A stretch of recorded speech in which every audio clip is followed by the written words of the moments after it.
guess would be it's because they think that it's the best way to signal that they're hostages or something. But why are they worried? Why are they worried about being shot? Because they're probably they're in an active battlefield.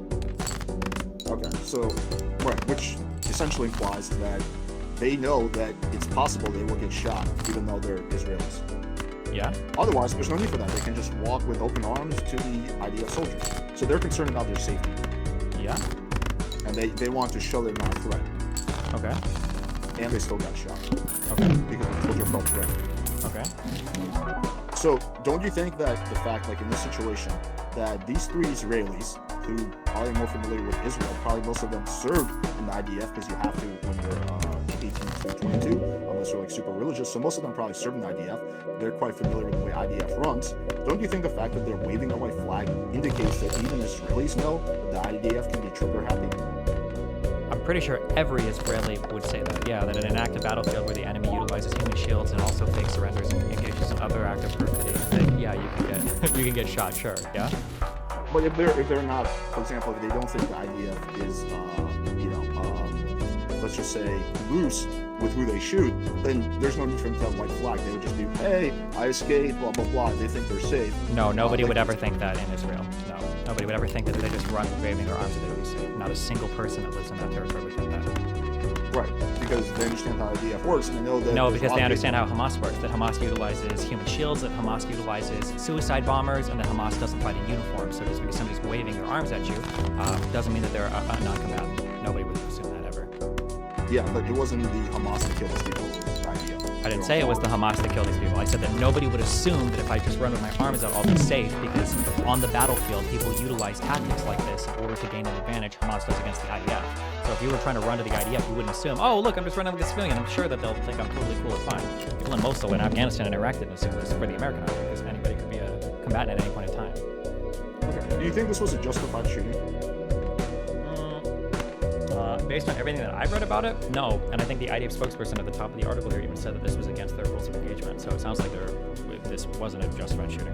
I don't know their overall investigations and afterwards, but... Was this an indiscriminate shooting?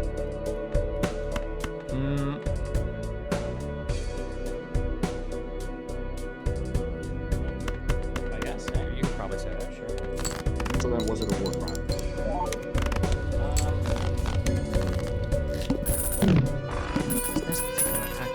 I'm not sure. Indiscriminate shooting means failing to distinguish between civilian and military targets. I would say there's a good possibility of it. Well, if it's an indiscriminate shooting, then it's also a war crime because they failed to distinguish between civilians and military. Yeah, it could. Yeah, it's possible. I don't know what the overall situation on the ground was aside from the 2 paragraphs here. Is there a finding of a larger investigation? With this, not that I know. It seems you hear a lot that the IDF is doing an investigation, but you don't often see the results of this investigation. It seems like a lot of it. But have you searched to see if there's a published for an investigation? I mean, I searched this story pretty closely and I couldn't really find anything. It doesn't mean it doesn't exist, but when I was doing a look at this whole story and trying to confirm from different sources, I didn't see like the publishings of the investigation. Okay, if you want, we can read this real quick, because apparently they did publish something about this on the IDF site itself. Sure. Okay.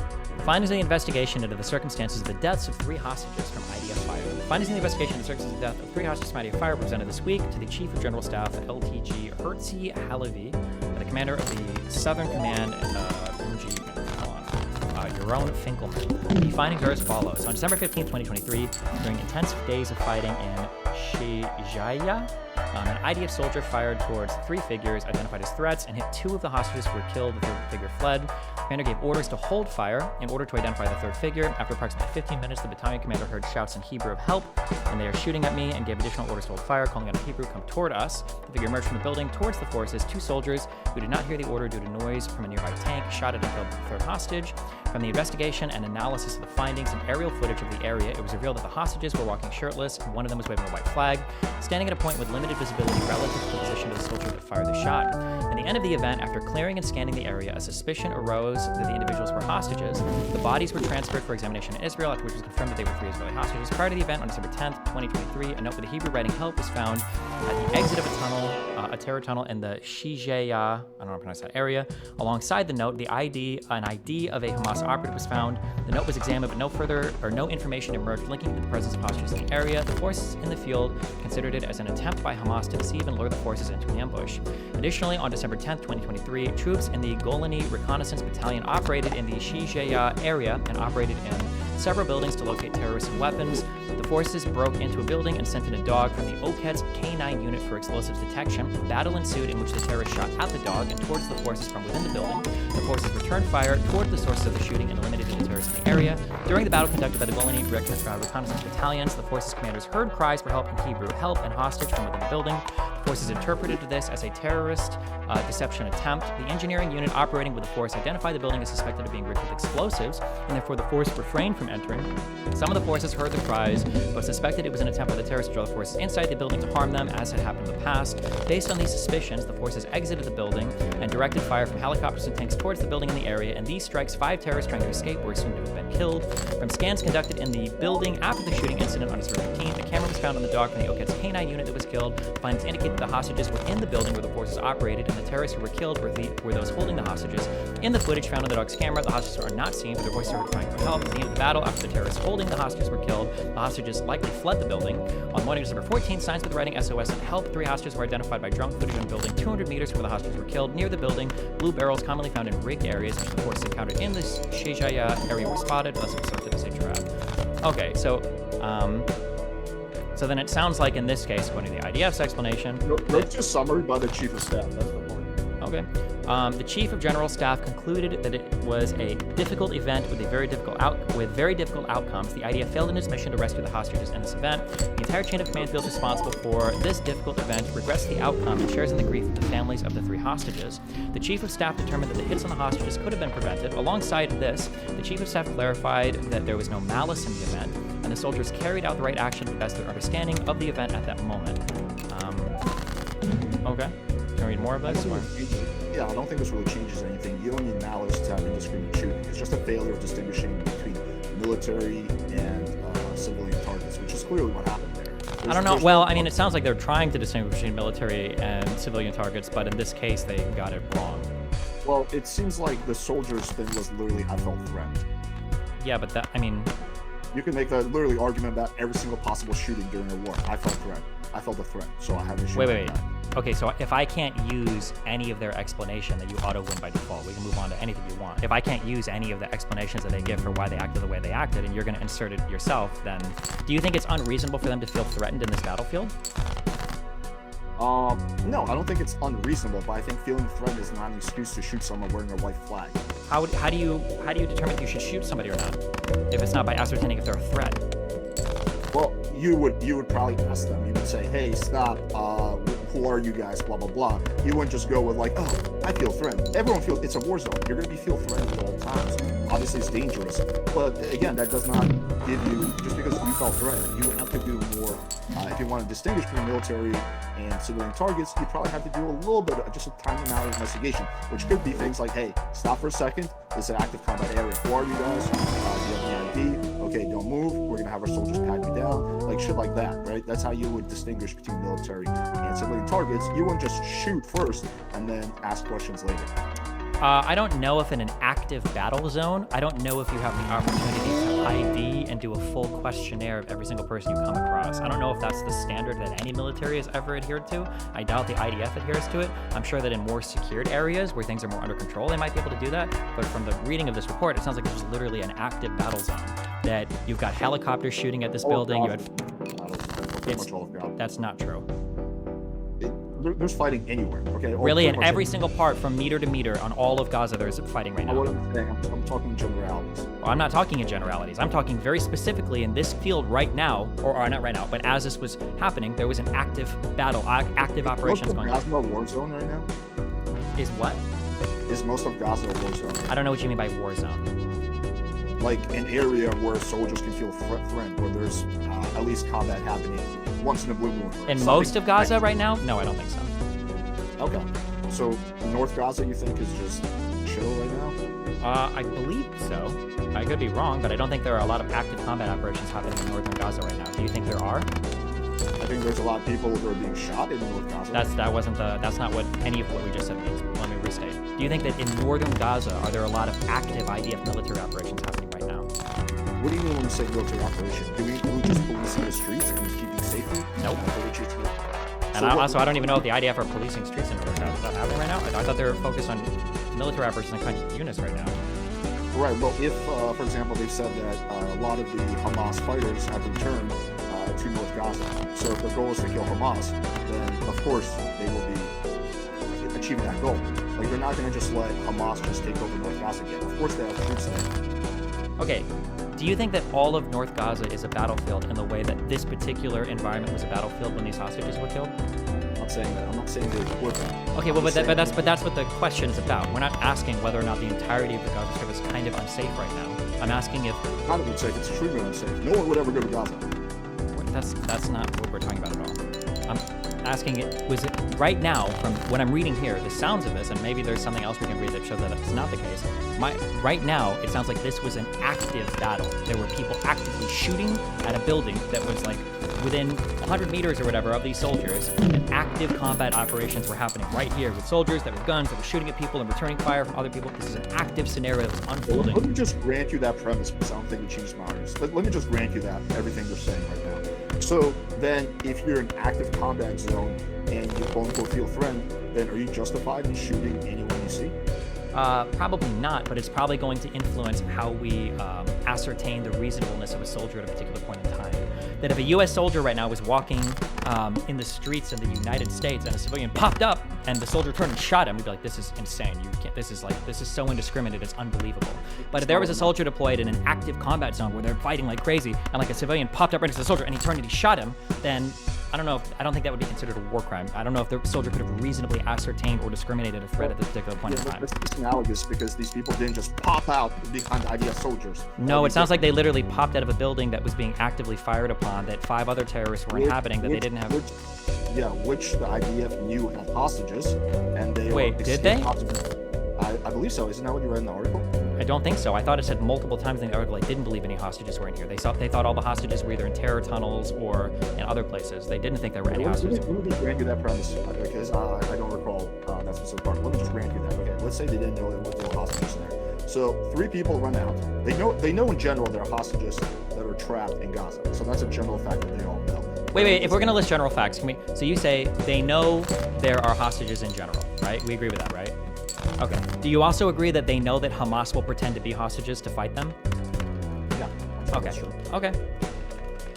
Right. So okay. Let's just grant all that. So 2 people walk out of a building holding a white flag, and you're saying in that specific situation it would be justified to shoot them because you feel threatened? I don't think it would be justified. The IDF themselves said that there could have been a different chain of procedures are here to. Why are you even disagreeing with me on this thing? You're just saying it's not. Because you're asking me if it was a war crime, if there's like a huge failure in distinction here that's like rising to a level of like indiscriminate attacking of a civilian population. That doesn't seem to be the case here. It seems like they felt like there was a threat. They didn't know there were any hostages in this building. There were 5 other terrorists that they killed, and then people popped out, and it sounds like this was a tragic mistake and it shouldn't have happened. But was it because of a trigger-happy population that was just so keen to shoot on whether it was a civilian or a military person? It doesn't seem to be the case here, given at least this explanation of events. Why do you think a soldier shot the hostages? Probably he might have thought it was a Hamas operative. I don't know, my guess. Somebody with a suicide bomb or somebody was trying to escape or something, maybe? I'm not sure. Well, he said that he felt threatened. Okay. So he felt threatened, right? Well, but it also says in the IDF's report that he didn't have a clear view of the guy that he ended up shooting at, right? That still wouldn't justify it. Well, no, but it might explain the threatened part more. No weapons, white flag. Alex, your definition is just the failure to identify an enemy combatant. If they take reasonable steps to identify them and get it wrong and then kill them, is that still indiscriminate to you? Because according to your definition, No, it's not. I mean, there's a little room for interpretation, but no. Indiscriminate just means like just either entirely or at the very least significantly just failing to identify the distinguish between civilian and military targets. So it means essentially we're just going to shoot in a reasonable way based on the scenario. Yeah, so the scenario would matter. So for example, if there was a really good reason why they thought that, they should be threatened, like maybe these people had a gun, right? But, they still escaped hostages, then that would probably not be indiscriminate shooting because there's a legitimate threat. But if you see three people waving a white flag, and then you still shoot them, then that's pretty clear indiscriminate shooting. And if we agree that's indiscriminate shooting, that means that it's essentially a war crime because they failed to distinguish or didn't take reasonable steps to distinguish between a civilian and a military target. I guess when we're asking principally, like what's happening, the soldiers that are shooting, what's going on in this particular event? If they have a building that is accurately identified as a military target, which it was, and that there are militants inside that building, which there were, and then you've got Air Force, you've got like helicopters and shit, I think, shooting at this building, and then them returning fire, which did happen. And then people come running out of the building. Like, I agree that, or it seems like maybe they could have done something to avoid this particular situation, but is the soldier really doing a, what? Go ahead, I was just making Is the soldier like really failing here hardcore at distinguishing between a military and a civilian target such that they're just recklessly shooting at anything? Or do you have like an active building, what? Absolutely. They shot their own citizens who were waving a white flag. Do you understand that? Wait, do you understand when you said that statement had absolutely no connection logically to anything I just said? The outcome doesn't matter here. The outcome's not relevant to what I'm talking about. Yeah, we're talking about, yeah, I know, it's just making a general statement. But yeah, generally, if you see somewhere, like according to international law, the white flag is one of the most accepted symbols of surrender. It protects both civilians and combatants from any attack, according to experts. Disregard for this insignia can be investigated as a war crime. So even according to international law, it protects even apparently combatants. Now, No, that's not true. It's called perfidy. You cannot use... Do you want the article? I don't need the article. I'm very familiar with all of this. If you can use white flags, you can dress in civilian garbs and stuff to impersonate somebody surrendering and then fight from there. You're supposed to respect this if you're an advancing military, but if you've got reason to believe that the enemy is engaging in, I think it's perfidy, or perfidy? I don't know how you pronounce it. I think it's perfidy. Then obviously you can conduct yourself accordingly. But a white flag doesn't give you carte blanche to do whatever you want and assume you're not going to get shot at, especially in a battlefield where the enemy is abusing white flags. I'm saying that what I'm saying is that it's an accepted and international symbol of surrender. Yeah, generally it is, yes. Do you not think a white flag gives you a certain level of protection, or it should give you a certain level of protection? It should, but when the enemy is using white flags to attack you, it makes everything a lot more difficult to evaluate. This is one of the reasons why people don't like it when Hamas utilizes these types of tactics in the battlefield, because it makes it more risky towards civilians. This is exactly the type of mistake that they try to induce. But then you can use that logic to justify any possible shooting of a person in Gaza. Well, Hamas has a habit of doing this. Hamas has done that. Hamas typically drives this type of truck. So we shot them, or we bombed them, or whatever. No, I don't think so. I just think that in times of war in active battlefields, you're going to be inducing soldiers to make decisions that are a bit more on the risky side that they otherwise ordinarily wouldn't, because...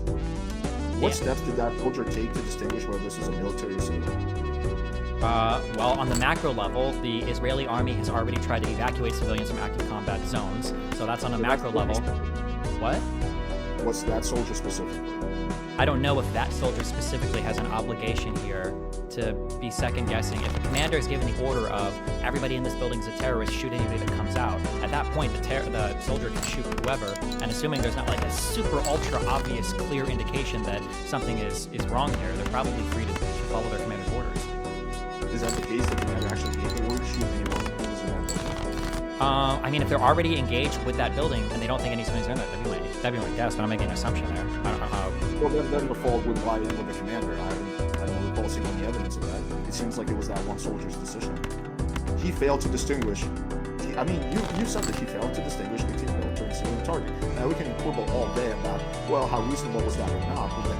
Wait, hold on. To be clear, the whole point is the reasonableness. What you call a quibble, you call that a quibble, but that is the entire point of what the international law of armed conflict is supposed to regulate here. Why are you failing to distinguish that? If you were operating in an ordinary combat theater, in an ordinary operation, and there's an apartment, and there are a couple bad guys, and you know a ton of civilians are there, and a bunch of civilians run out, and you start mowing down those civilians, you'd be like, bro, what the fuck are you doing? You know this is a civilian apartment building. Why are you just killing everybody that comes out? But if you're operating in an area that you think has already been abandoned, and now you're trading fire with terrorists in a building, you've even got aerial support that's shooting at this building, and then you're led to believe there are no hostages in this area, they're all in tunnels or whatever, in other place, and then people come running at that building, yeah, you're assuming almost everybody's a military target.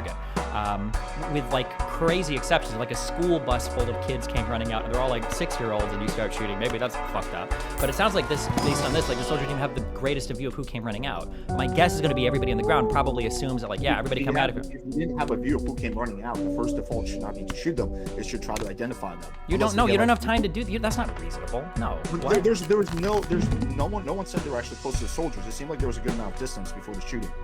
Yeah, but you're trying to kill everybody coming out of this building. You don't want to just let them escape for free. But if you're just trying to kill someone in a building because you think there's some terrorists there, that would still be indiscriminate shooting.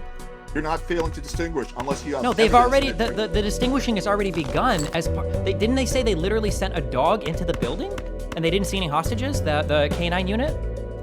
The dog didn't see any hostages. What does that even mean? Wait, what? Did you the dogs? You said the dog. How does a dog tell you there's a hostage or not? Because the dog has a camera on it.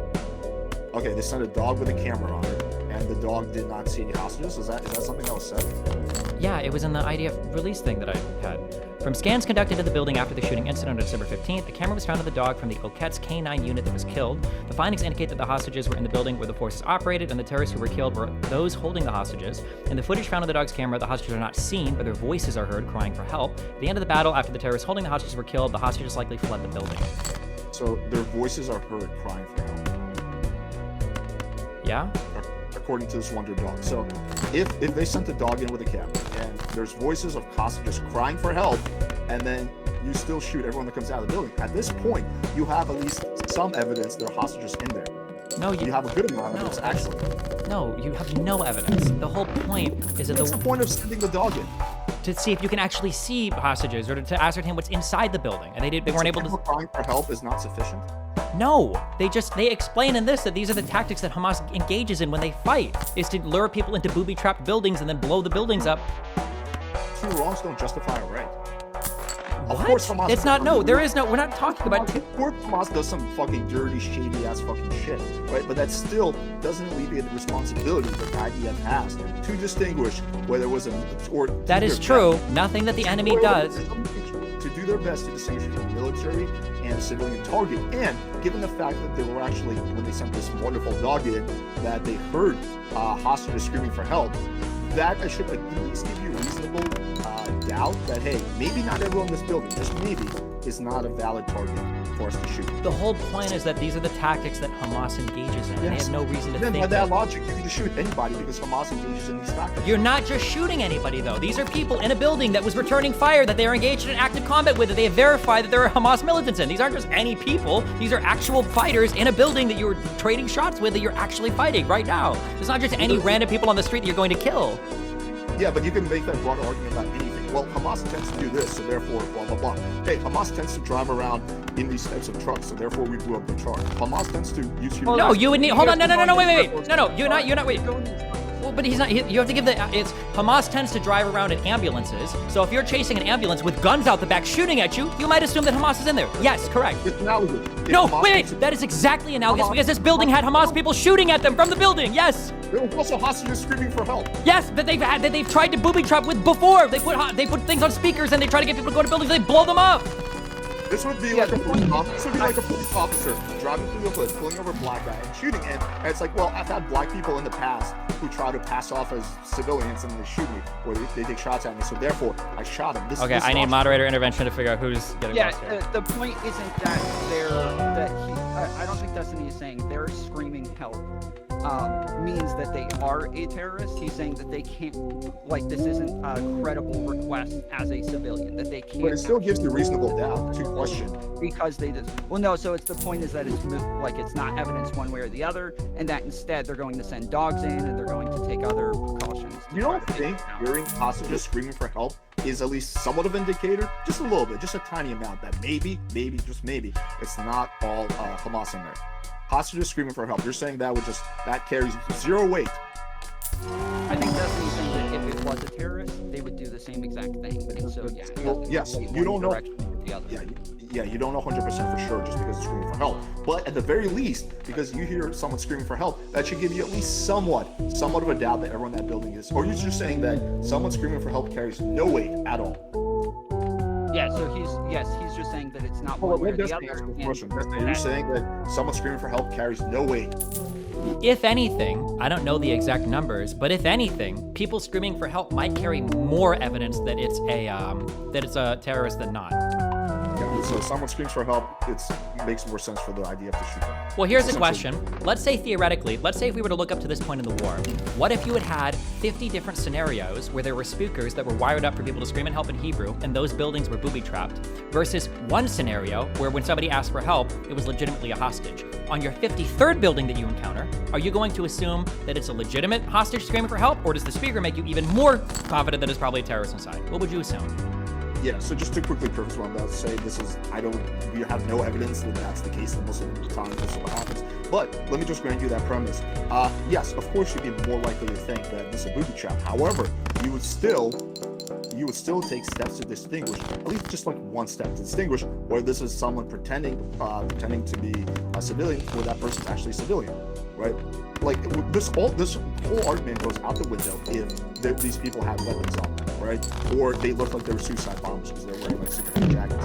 But the fact that they had their shirt off with a white flag, and the fact that the dog for people screaming for help, at the very least, should make those soldiers or the IDF general think, okay, well, let's investigate before we just pull the trigger. I don't know if those soldiers that shot had access to all of the information that the dog unit was broadcasting at the time. Then It sounds what was like the point of putting the dog in? for the commander to try to ascertain what was going on. So then the fault lies in with the commander if he doesn't even bring up the fact that there's hostages screaming for help. Well, they would. I don't know if he would find that that's relevant information to transmit to the troops. Because if every single time this has happened, it's been a booby trap so far. How many hostages have even been recovered in? You don't know that every single time it's been a booby trap. That's purely your Okay, well then let's ask. How many times do you think hostages have been saved like this? How many times have they popped up like this? How many times do I think that? What do you mean, like how many times do I think? Let's say theoretically, let's say of all the hostages that were released, what if I told you that up till now only 2 of them were actually rescued in an operation like this? I just want to be sure I understand the question. Are you asking me how often do I think hostages escape and have a white flag and walk toward IDF soldiers? Yeah. I don't think that happens often. I think a lot of hostages don't escape on their own. That's just not common. Okay, so I think my understanding, because I'm just looking this up now, unless I'm something different. I think up till now, only 2 hostages have ever actually been rescued in active combat. That was in February of 2024. And every other hostage has been released through like an exchange. So if you've never seen hostages up to this point in a building like this, and you've got reason to believe that they're in other places, and you've encountered multiple booby traps where they have speakers shouting in Hebrew, why would you assume somebody shouting in Hebrew is like, oh, well, we got to do a huge proportionality, or we've got to do a huge check on civilian life here, or whatever. One thing, you have to do a huge check. You're saying that in an active combat scenario, they needed to run up and ID the dudes. The soldier took 0 steps to try to distinguish whether it was a military or civilian target. 0 steps. Do you think they should do that? At least okay. one step. Just one step. Just at the very least say, hey, stop. Who are you? What's your name? Don't come any closer. At least take one step to try to distinguish. If people are not taking any steps. If you see people running out the back of the building, do you think you're not allowed to shoot them? Do you have to like scream at them and shout and figure out who it is first? If you see people, well, I know in America, people running would not just get shot. Wait. America is not an active war zone right now. Why are we making that comparison? Have you been to San Francisco? Yep, it's not an active war zone. No, I'll fucking with you. Okay, so let me try and engage in what you're saying. So, if people are running out of the building, I think it would depend on the context. I think if you're engaged with a militant, you're engaged with the enemy military, and they're trying to escape an area, a position that you've destroyed now. Yeah, I think that would be at that point at least somewhat reasonable to shoot them. But if they're running away, right. But this case was different. They weren't running away. They had a white flag and they were slowly walking towards the IDF. It's a very different thing between someone running away out of the building, trying to get away, and someone essentially surrendering to the IDF, having a white flag saying, hey, please don't shoot me, please don't shoot me. Bop. So this is where I want to clarify, Destiny. Are you arguing that this isn't indiscriminate, or are you arguing that they were justified? I don't think the soldier at the time, I think, probably had reason to shoot basically anybody coming out of that building. If somebody made a mistake, it would have been on the commanding officer. I don't know if the commanding officer at the time would have reasonably been able to figure out that there were 3 actual authentic hostages in this building. Your position has totally changed because initially you said that yes, I think this was indiscriminate shooting. I said based on what you were describing, what you had said was indiscriminate shooting. But as I've read more on this now, What have you learned? If anything, the stuff that you've shown me kind of proves my point. The fact there was a dog and I heard someone yelling. What evidence did you learn that made you change your position? I'm curious. What were we at? Oh, I didn't know the extent of the battle that was going on against that building. I didn't know that it was literally like helicopters and shit going on. I didn't know that the commander had issued a ceasefire after 2 hostages were shot, but the guy that shot the other guy was near an actively firing tank, and the guy that shot the 3rd hostage like didn't even hear that order. I wasn't aware that I don't think that that the fact that there were like even hostages shouting. Apparently, IDF probe reportedly reveals soldiers who shot dead hostages weren't briefed on Hebrew sign spotted ahead of time. It doesn't seem like the soldiers had the information at the time to make a more, I guess, accurate call that there would be hostages in this building. If not the case. I also didn't. Oh, and I didn't know until I looked up now. I didn't know that literally only 2 hostages have ever actually been freed from an operation like this, and every other hostage has been released ahead of time. And that the vast majority of time, well, basically every time except for this time, I guess, they've come across shouting hostages in a building. It's been a booby trap. I didn't know that it was that lopsided as well. That's what the IDF is saying. We don't have any like third-party evidence. We're just going up on the IDF sites. But let me just grant you that for the sake of argument. Wait, hold on, to be clear, you're going by what the IDF says as well, correct? In what sense? In every sense. What do you mean? Everything you're telling me is all of this is what the IDF is saying. Well, no, I'm going off the article, which I don't think. I think the only thing I said that was. Wait. Who is the article quoting? Well, at the very. So I was just about to say that. The one thing that I did say that comes from IDF is when I said they took responsibility, or they said that it was them. That's the only part of this that I'm quoting IDF. You're relying on the IDF for the entire situation here. You think the IDF just kind of documented this and shared this with the world? Is that what you're saying?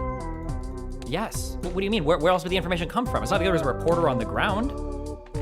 Where would the information come from? I don't know. From the it could come from any number of places. It could come from other witnesses that were there.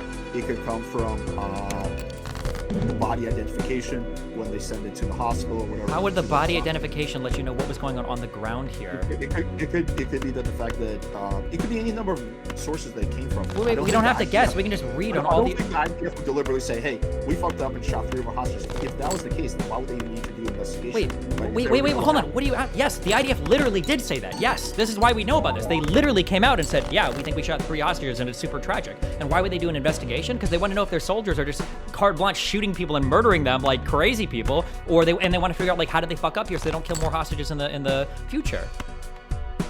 Why in the world would IDF share the fact that they killed their own people? That's a horrible look for them. Yeah, because welcome to democracy. Yes, because it's a democratic institution, and if you cover something like this up, you might lose all of your authority from your population to conduct war. They're not fucking Hamas. They have some obligation to their people to be honest about what they're doing. Of course, Israel never ever covers things up. Total non sequitur, and I'll take that as complete and total concession and admission to what I just said was 100% true. That is correct. Yes. Wait, hold on. If you think that the IDF doesn't report us over, why do they ever wear body cams? Why don't they just not record any footage whatsoever? Why do we have any footage of anything ever happening in the field at any point in time ever? Depending on the reasons, sometimes there's first-hand accounts from witnesses. Nope, and that's not what I asked. Hold on, don't divert. I'm asking, why is there ever any footage ever of what's going on in the battlefield? Why do they ever wear body cams? Why would the IDF say no more footage? Is it a fact that all the IDF soldiers wear body cams? Didn't say it was, but we have body cam footage from a lot of soldiers. So the question is, why do any of them wear body cams ever? Why do we ever have body cam footage? Why would they just say no footage ever so we don't tell on ourselves when we indiscriminately kill civilians? Well, I think they want to have the footage. Doesn't mean they want to release it. Like you can review the footage internally, try to figure out what exactly happened, so you have more information on the situation. For example, if it's something that kind of buttresses your point, where it defends you, where the claim is like, hey, you shot an innocent person. It's like, hey, we looked at the footage. It was someone who's Hamas, right? There's a lot of reasons why the IDF internally would want the body cam footage. But there's a difference between having body cam footage for internal investigations and for potentially defending yourself when this treaty was justified, and literally, what's it called? And literally them purposely going out of the way to show something that's super embarrassing for them. Okay. I mean, even wait. Who, if they have the footage internally, who's releasing it then? Well, we don't have footage. No, but footage in general. Well, we have audio of the incident, but footage in general of the IDF doing anything. The footage comes from the IDF, doesn't it? Well, yeah, there could be leaks. There's a big difference between there's a like, hey, the IDF consciously decided to share this, and that there's a leak where someone on the inside decides to share that. We have leaks in America all the time. Leaks happen. Okay, who were Alex, the first? Are you saying that they never release footage by themselves? Sorry, what? Are you saying that they never No, release footage? no, I'm not. I just don't think that IDF. I'm sure they've definitely released footage. I think generally they release footage when it supports whatever arguments they make. I cannot imagine the IDF deliberately, just releasing audio that makes it clear that they shot 3 of their own hostages. That would be a PR nightmare. Why would they want to share that? Because it would be an even worse nightmare if they were discovered to have done this without reporting it first, because it would look like a cover-up. Okay, we can quibble about this. I think my counter argument would be it's a war zone. You can cover a lot of shit up. In war, there's a massive fog of war. I think. Okay, who do you think leaked this first? Well, all the cars the man taking this brother told he was with his phone. Chicken Hatcher told his sister, and he had been injured by terrorist gunfire until they called disconnect from his early hostage missing. Okay, October 7th, he was with his father, then Chicken Hatcher and told his sister in a phone call they'd been injured by terrorist gunfire until they called disconnect. There was 15 precision. He told him from his house burned down. He was in August and given him being shot, no one burned children after him.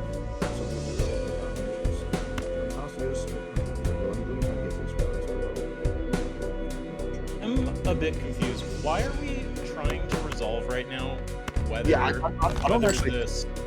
I'll You Is guys there- are arguing who it is that they're quoting. Whether they're Wait, quoting the Wouldn't you IDF. just for the sake of One- arguing one- grant Destiny this premise? Because I don't really think it's that important.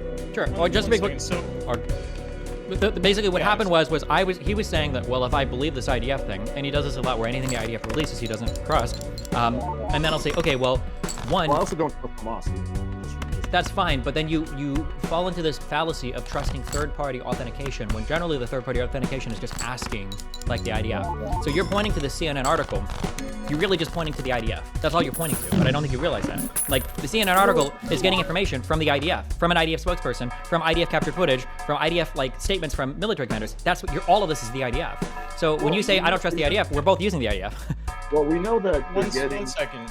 One second. Can we just zoom up and make sure we're still actually talking about the thing that we're supposed to be talking about? Like, the big point that this was about was, that this debate is about, is whether Israel is systematically committing war crimes, right? Mhm. How does resolving this fact relate to that It does. proposition? Well, I'm okay to move on. No. It does. Well, so it does. So the question is there's two different versions essentially of this story. We're trying to figure out whose version is closer to the truth. My version is that the IDF is engaged with combatants in a building ahead of them, and the engagement is heavy. They've got, I think, air fire, they've got ground fire, they've got tanks shooting at other things, and they've got return fire from the building. I think they send a dog in. They try to figure out who's in this building. At the end of the day, the commander seems to think that the only people in this building are militants, okay? And they're exchanging fire and everything's happening. Now, in the course of this combat operation, apparently 3 people run out of the building with white flags, and there's a soldier, I don't know, some distance away, who's standing near a tank, I guess, who shoots at these people, kills 2 of them. One runs back inside, and the commander issues a stop fire order, but the guy who's away, apparently, again, next to a tank, didn't hear it, shoots and kills the 3rd hostage. That's my story, the story that I'm supporting, is that seems to be what happened. And Alex's side of the story, and 100% Alex... agree with everything you just said. What? 100% agree with That's everything fine. you said. And Alex's side of the story, Alex is saying that they're engaged with a building, but there could be any number of civilians inside. They have no idea and no reason to believe one way or another.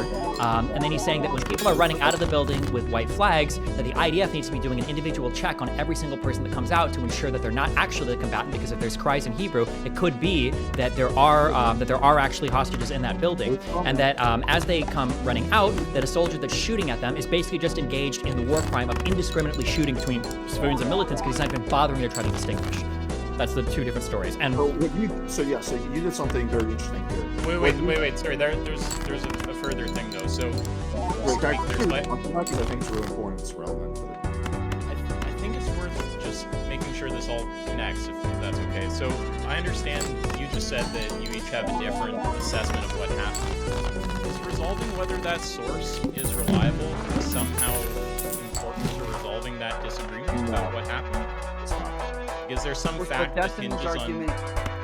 It's- Destiny's it's a argument is side that argument, but not like, really this is relevant. what the IDF says regularly, And then Alex is saying, well, why would we trust the IDF on what they're saying happens regularly? This is what they would use to say it was reasonable to assume that these people could have been Hamas or terrorists. And so that fact is something that Alex is I'm just discrediting. gonna go ahead and withdraw that because again, I don't think it's relevant at all. I think there's a bigger argument to be had. I'll just go ahead and withdraw everything I said because at the end of the day, there's speculation about we don't know exactly. But anyway, what you did was very interesting, Destiny. In your side of the story, you just stated all the facts that I actually agreed upon, right? You didn't, but then when you did my side of the story, you just said all the speculations, most of which are not even correct. I never said that they need to take some massive steps to distinguish. I said that there needs to be at least some reasonable effort to distinguish. I never said that. What is the reasonable effort to distinguish? Asking them to stop, asking them who are they. If you think that there's a building that's full of militants shooting at you, and then people start running into the building, you think you have time to ask Especially them? given the fact that you sent in a fucking magical dog, and the dog heard hostages screaming for help. Hold on, I'm sorry. You keep returning to this point. Do you think hearing hostages screaming for help is a point in favor of there actually being hostages in there, or a point in favor of being a booby trap? I don't know, but I think it's at least gives you cause to pause. Okay, what if up to that point not a single hostage had ever been found in one? Up to this point, not a single hostage had ever been found in a building, and multiple times they had played Hebrew on speakers, trying on booby-trapped buildings to try to kill IDF soldiers. If that was the case, it would be more understandable why the soldier fired, but that's still, even if all of that was true, that'd still be a classic case of failing to distinguish between military and civilian targets. It led to the death of 3 Israeli people. So I just want to really Alex, we differentiated this earlier. Just finish the point. Keep repeating that, and we differentiated this earlier on whether or not it's reasonable based on the scenario. You keep saying that they didn't distinguish, but it's based on whether or not they did so reasonably based on the scenario. And this is where me and Destiny disagree on. I personally don't think they did it reasonably. Destiny thinks it was done reasonably. Well, how far away was the shooting? I know there was some distance apart. I don't know exact feet or yards. Well, let's say it was like 50 meters away or 100 meters away. How are you supposed to, and they're just running, how are you supposed to distinguish? As far as I know, they weren't. Okay, so were they actually running, or did they run out and then start walking? Because it seems like if they're waving a white flag with their hands up, it's kind of hard to run like that. I think at that point, they'd be more like walking.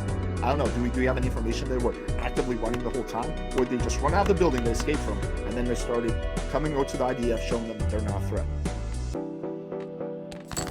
It says, so from the investigation and analysis of the findings and aerial footage of the area, it was revealed that the hostages were walking shirtless, and one of them was waving a white flag, standing at a point with limited visibility relative to the position of the shooter that fired the shot. Keyword, walking, not running. Okay, keyword, active battleground where you've been told that every single person in the building in front of you is a threat, and it's essentially been verified as such.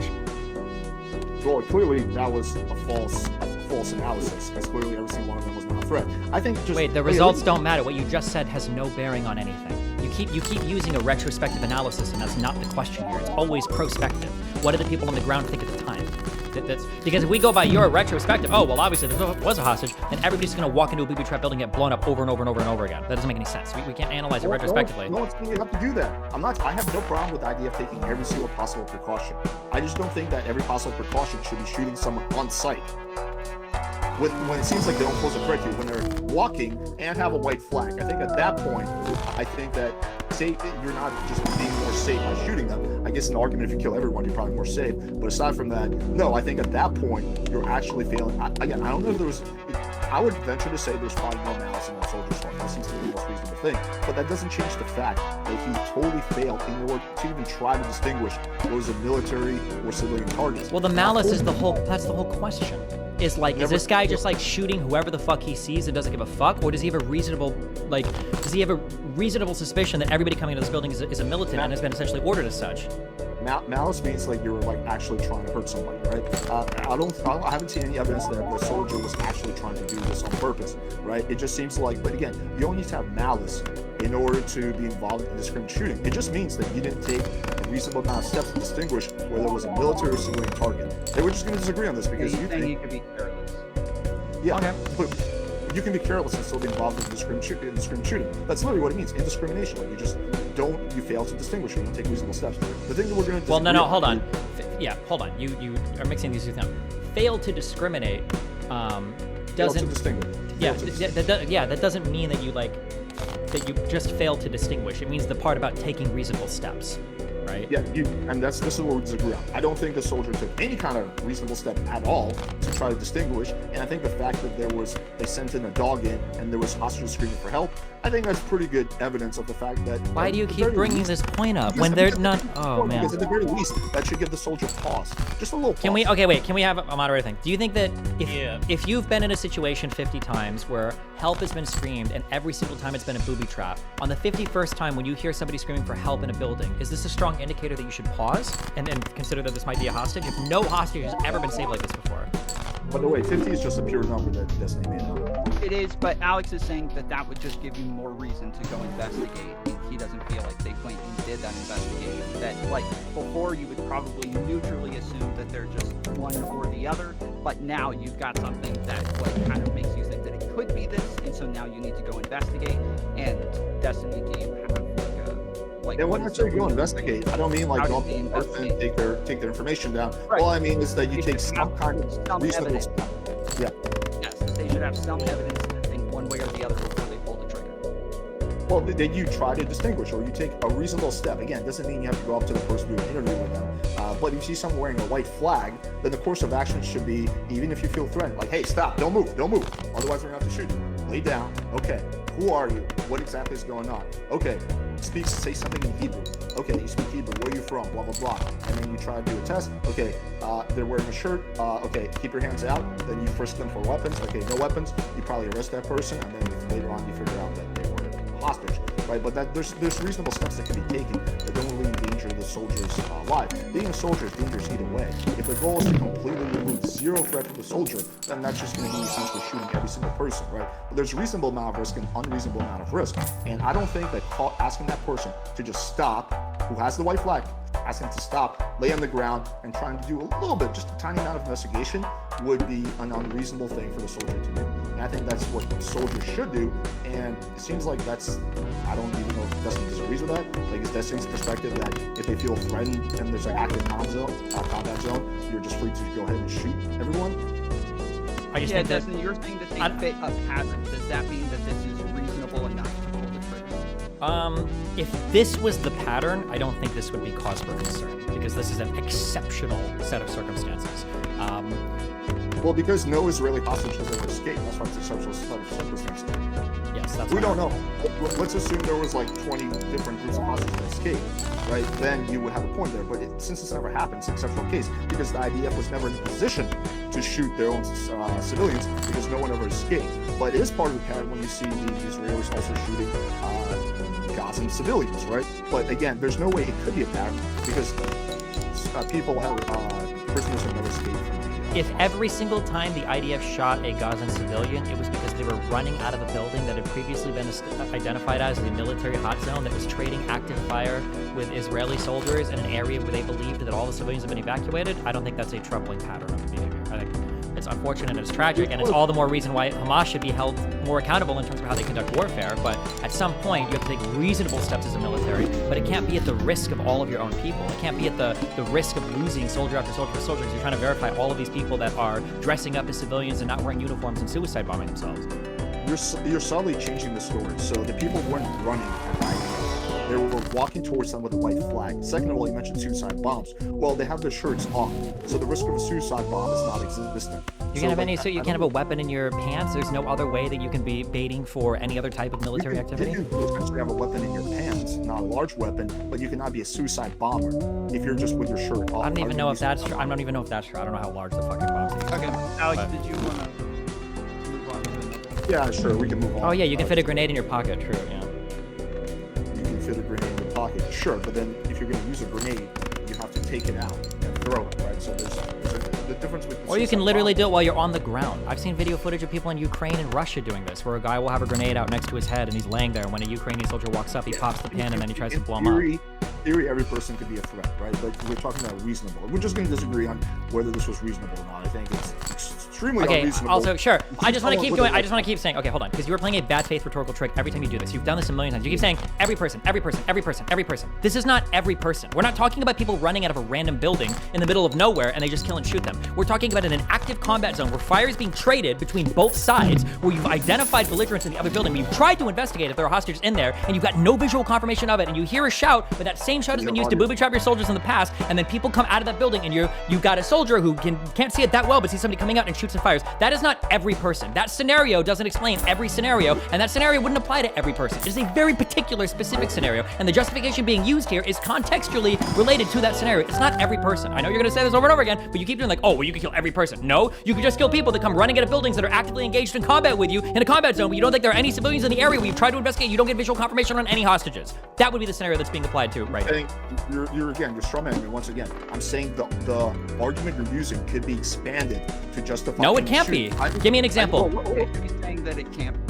Give me an example of how you would expand this argument where it would be analogous to another scenario. Sure. So the underlying logic here is that the soldier felt threatened due to the. No, it's not. That's not. Has nothing to do with what I'm talking about. I don't even know if the soldier felt threatened necessarily. He literally said that. It was literally. But that's not why he shot. It's not because he felt threatened. It's because they're in an active combat zone, engaged with militants that are identified as being in this building, that they've already confirmed are in this building. That's why this is happening. Walking with a white flag. You just keep forgetting that part. Sure, they've done this in the past to continue fighting. Yes, Yeah. people have come out with white flags and everything. But again, you're diverting. What other situation is comparable to this? Everyone with a white flag. You just said everyone. He did the meme again. I know he did the meme again 5 times. I'm gonna guess he does it 5 more times where you say everybody. Even though it's not everybody, it is a very specific situation. I'll just grant you that. So in the very specific, in this situation, where there's an active combat zone, and it's believed that there are targets in whatever building, and so in that case... Wait, verified. They've been verified. They're returning fire. There are actual militants in that building. I'm not denying that. And in that case, anytime you have a person walking out with a white flag, then you're justified to shoot them. That is understandable if you do in that scenario. Yeah. You shouldn't. Hopefully you. Oh, sorry. We're just... Sorry, go ahead. Should we move on to the next thing? Well, I want to ask one thing before you try to. Yeah, do you guys disagree on whether it would be reasonable in the case that there weren't the walking with white flags or the audio of cries? Would you say that again? Would you take the view that it's a reasonable shooting if we subtract the walking around with white flags and the hearing cries on audio? I think it becomes a lot more reasonable. Yeah, I'm already on the what actually happened. I'm like yeah. teetering on the reasonable, unreasonable. From everything I read, I'm like teetering on it's understandable or reasonable, but maybe there was a step to be taken where it wasn't, but I'm teetering there. So if you push it more in my favor, then I would say like, well, yeah, of course it's reasonable. Okay, so you guys are both gonna agree it's reasonable. Yeah, I mean, you guys will both agree it's reasonable in the case that we get rid of those two factors, like the white flag and the cries on audio. It's more reasonable. I didn't say it was like 100% reasonable, but it's much more reasonable, yes, in that situation. Okay, well, we'd have to establish what... That's what happened. Yeah, if there's more factors than that, then we'd have to like tease them out and see what they are. But there's some factors that account for the difference between your two positions, right? About whether it's reasonable or not. We know there's the white flag thing. We know there's the audio. And if we can find out what those... the white flag doesn't mean anything because Hamas has tried to do that in the past. Well, yeah. So, but I understand what kind of point he's trying to make. He's trying to say unless you have so you have these two positions, unless you have a reason to believe that those factors that cause you to take a different view than him actually raise the probability of it being civilians, then it's not rational to have a different assessment of whether it's reasonable based on the presence of those factors, right? You'd have to like have a reason to think that those factors raise the likelihood that you're shooting at civilians. Yeah, so... If that's the case, then you guys could just kind of get down to like brass tacks, like is there evidence that it's more likely civilians in the case there's audio, or that it's more likely there's civilians in the case that there's a white flag? We're just going to fundamentally disagree on how much of a role a white flag plays. I do want to, unless Destiny really wants to explore further, I do want to move on to the next thing because I feel like we really circled the drain with this.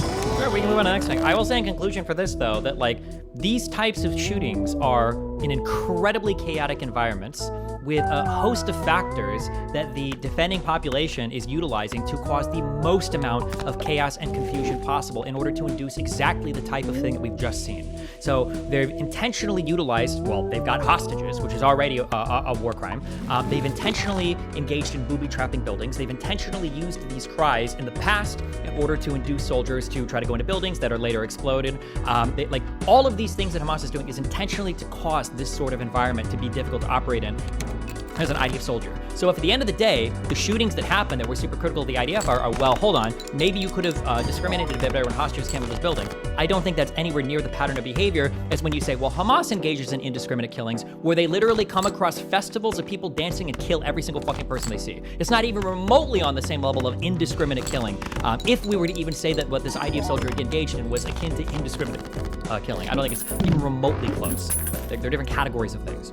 Yeah, so just my final response, Destiny just created a red herring. He's found out, well, you know, Hamas is more indiscriminate. No one's disagreeing with that, right? But I believe two wrongs don't make it right. Of course, Hamas is evil. Of course, Hamas engages on these tactics that have been pretty well documented, right? So I fully grant every single, that was never part of the discussion.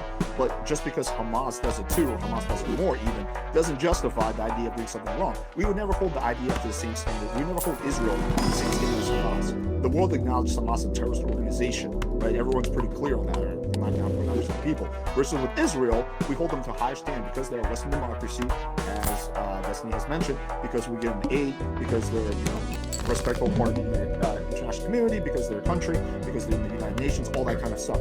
So we wouldn't hold them to the same standards. So I don't know why it matters that Hamas does evil shit. Of course, I'll grant you that. That still doesn't take away from the culpability of this situation of what the soldier did.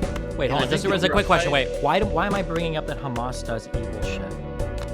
Well, you literally said that they flew to the festival and killed a bunch of people. They failed to distinguish even less. What does that have to do with argument? When I brought up earlier about the things that Hamas does about using booby traps, and why did you say the thing about the festival then? Because both of these things are, people describe them as indiscriminate killing. That was part of a broader point, but prior to that, I was talking about things Hamas does on the battlefield. Why did I bring those things up? You were trying to make a defense for that. A defense how?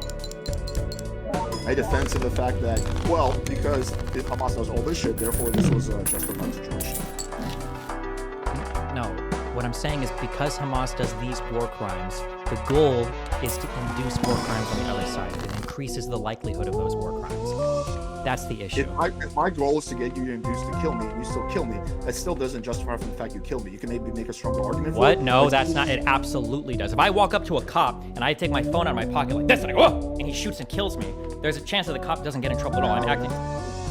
You're not understanding the analogy I'm giving. I'm talking about something like, hey, Destiny, fuck you, man. Shoot me. Just kill me, buddy. Just kill me. Fuck, I hate you. Shoot me. That still wouldn't justify you shooting me. No, because that's not the analogy here. Hamas doesn't try to induce civilian casualties by saying, fuck you, IDF, kill me. They do it by dressing up in civilian garb. They do it by setting booby traps with speakers wired to Hebrew hostages screaming for help. It's a totally different type of thing. It's not just like shouting.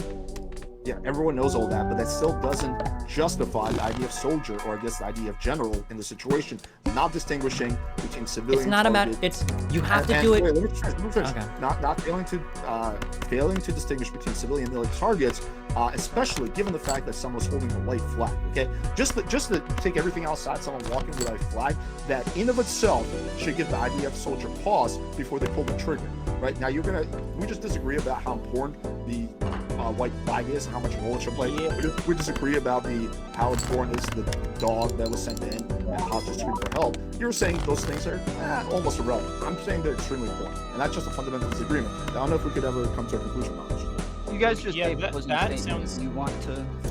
Well, yeah, just before, because it sounds like there's some desire to move on, but also I think sometimes when you get into the weeds, it's actually because you're getting close to like what the real core of the disagreement is. So, I mean, it sounds to me like the argument is they're systemically committing war crimes, and it sounds like if this is an instance of indiscriminate killing, that both agree that's like at least evidence in favor of that view. It sounds like disagreeing about whether it's indiscriminate killing because you're disagreeing about if he was behaving reasonably. And it sounds like the reason for different standards about whether he's behaving reasonably is about the white flag and about the cries recorded on audio. So I guess I'm just having, maybe one of you guys can make me understand this, but my point of view, I'm not understanding how this whole thing doesn't just come down to a empirical dispute about whether white flags or audio recordings of cries raise the probability that you're going to be firing at civilians. How is that not? Yeah, Destiny seems to think the opposite. He seems to think that if people are crying for help, then that's actually. Wait, but instead of talking about what his view is, though, don't you both agree that that would be how we'd resolve this? Like, if we. The resolution is basically we're trying to take the behavior of the IDF soldier here, and we're trying to if we were to universalize his mind state for the entire Israeli army, would we expect to see an army that is just indiscriminately slaughtering civilians, which seems to be Alex's argument, or from my point, would we see an army that definitely makes mistakes and kills people they shouldn't, but it's not because of this indiscriminate, not like this failure to distinguish between military and non-military targets. It's operating in probably the most challenging urban environment that has ever been operated in by any military in the entire world against an enemy trying to induce these types of mistakes. That's the difference. And I feel like if you universalized what Alex thinks the mindset is, you'd see way more of this shit happening. And you wouldn't see the IDF reporting on themselves, and you wouldn't get all of these different, frames of reference about what's happening. Whereas if you saw... There's no way there's going to be more instances of this because no prisoners have ever escaped. How could there be more instances of this? There's plenty of instances. Wait, hold on. These guys didn't escape. They got killed by the IDF. Why do we there's a way that we could never know about this at all if they were just covered up. Wait. But both sides, we would no longer be in a position. Alex said it would be more reasonable. Didn't go all the way to saying it would be reasonable. Destiny said it would be reasonable. He's already leaning towards it being reasonable without this. In the case that the white flag and the cries don't contribute to the likelihood that you're going to be shooting at civilians, why isn't this, like, I don't want to just hammer this point, but like, why isn't it just about resolving that? Like, if we don't have a reason to think that the presence of those things raises the probability that you're shooting at civilians, then you guys are back to having the same standard about whether it's reasonable and therefore whether They argue that at the indiscriminate, beginning right? for a while. Destiny doesn't actually think that the white flag makes it more reasonable, that it's actually more likely. With them debating it at the beginning for a while is that... Not the white flag, the other thing that you said. Yeah, go ahead. Yeah, but them debating whether it's reasonable earlier or whatever, that I mean, I don't see how that's relevant. Like, I'm just pointing out, that seems like crux of what the dispute is, right? If those things don't contribute to the likelihood that you're shooting at a civilian, then aren't you guys both going to take the view that it's reasonable, or at least in Alex's view, more reasonable? Me and Destiny just fundamentally disagree on the importance of the white flag. We fundamentally disagree on the steps a soldier would take would be reasonable or not. Yeah, would not be. but I don't think we're going to if- rectify that. Yeah, but if those things were rectified, we'd both be agreeing, right? So, I mean, I guess we could just decide Right now there's a 0% reasonable and there's 100% reasonable, and let's say 50% is the threshold that you cross, and you start a priori at 0%. It's completely unreasonable to shoot and kill a hostage, and then you start adding points to make it more reasonable. What Isaac, I'm sorry. What Isaac is saying is that I am giving a lot of points to certain things, and you're giving far fewer points. So, fuck, let me fuck this up.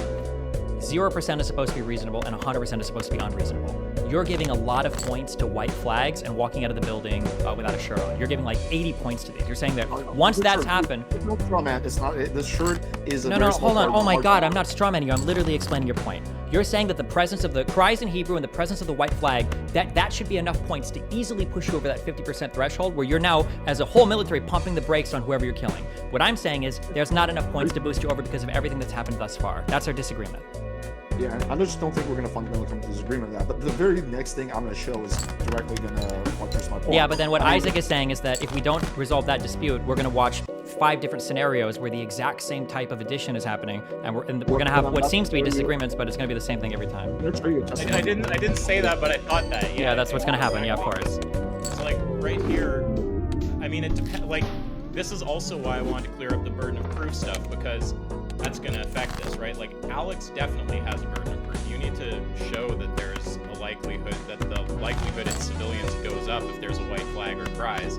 Whether Destiny has a burden of proof to show the opposite is kind of depending on if he's being agnostic or taking the con on that. But minimally, you have to show that. Yeah, I already did that. I said the white flag is an national symbol of surrender. Yeah, but that doesn't. So I don't want to start doing the debating, but like that is. Do we even that know seems if the like soldier what that should be shot, about did we even know if he saw the white flag? No idea. Do we have a reason to think that if there's a white flag, there's a higher probability in this context that you're you're shooting at civilians. I personally believe that, yes. If it does elevate it, it would be incredibly slight from my point of view. Like if you had like a 40% chance to kill somebody, and they came out with a white flag, it might go down to like 39 or 38%. It would be dramatically reduced. You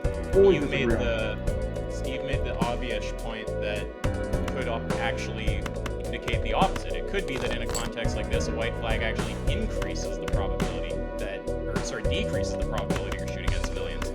There's sufficient perfidy or whatever you call it going on in the combat.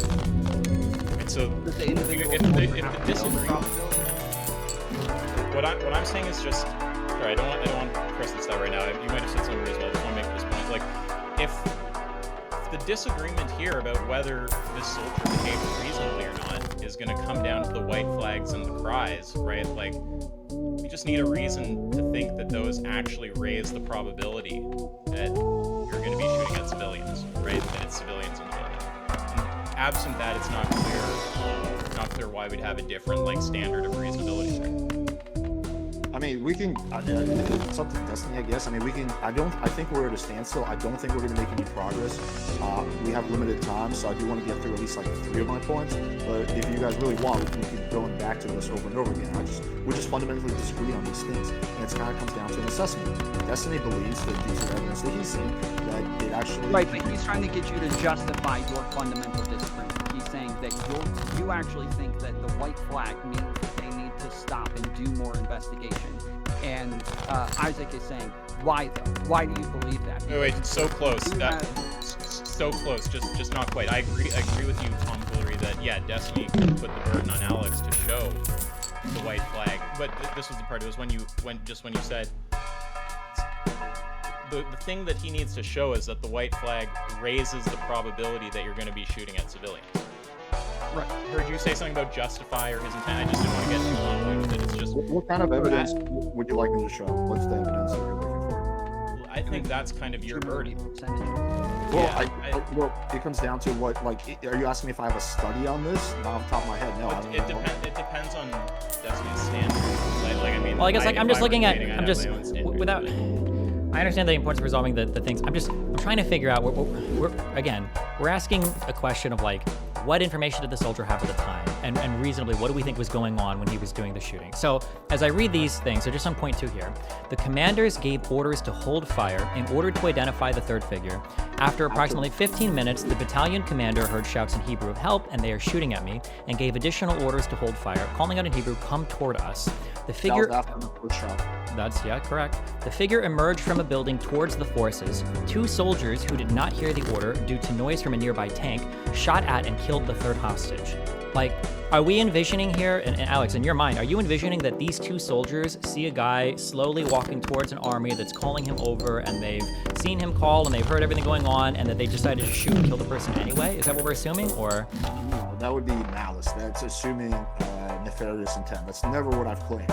I've just claimed that they didn't take the reasonable steps to identify whether this person was a combatant or a civilian. That's all I'm saying. I'm not saying there was any malice. I can't prove malice. Yeah, essentially careless. You can prove malice. I'm saying that you can. Yes, of course you can. Not in this situation. In this situation, I cannot prove malice. There's not enough info. Okay. I've never. Well, I don't know. Do you guys? Yeah, we can move on to the next thing, but yeah. For the love of God, I feel like we're circling the drain so bad. Okay, so this is directly going to relate to this whole previous thing, but it's going to look at it from a different angle. I'm kind of skipping around a little bit in my notes because of the time constraints, but so there's actually testimony from a former IDF soldier who was interviewed by The Guardian. So a soldier named Asaf came forward to talk about IDF politics. Now this was in 2002, so way before October 7th, but it seems like the stuff he's describing is still happening, or at the very least, with this, if we're assuming what he says at face value, taking him seriously, which I don't know why we would, then at the very least there was a policy in the school shooting. So here he says his orders were, he told The Guardian, every person you see on the street, kill him, and we would just do it. The article also reveals that in recent months, dozens of soldiers, including the son of an Israeli general, all recently discharged, have come forward to share their stories of how they were ordered in briefings to shoot, to kill unarmed people without fear of reprimand. So let me send you the article, but strong evidence. Here we go.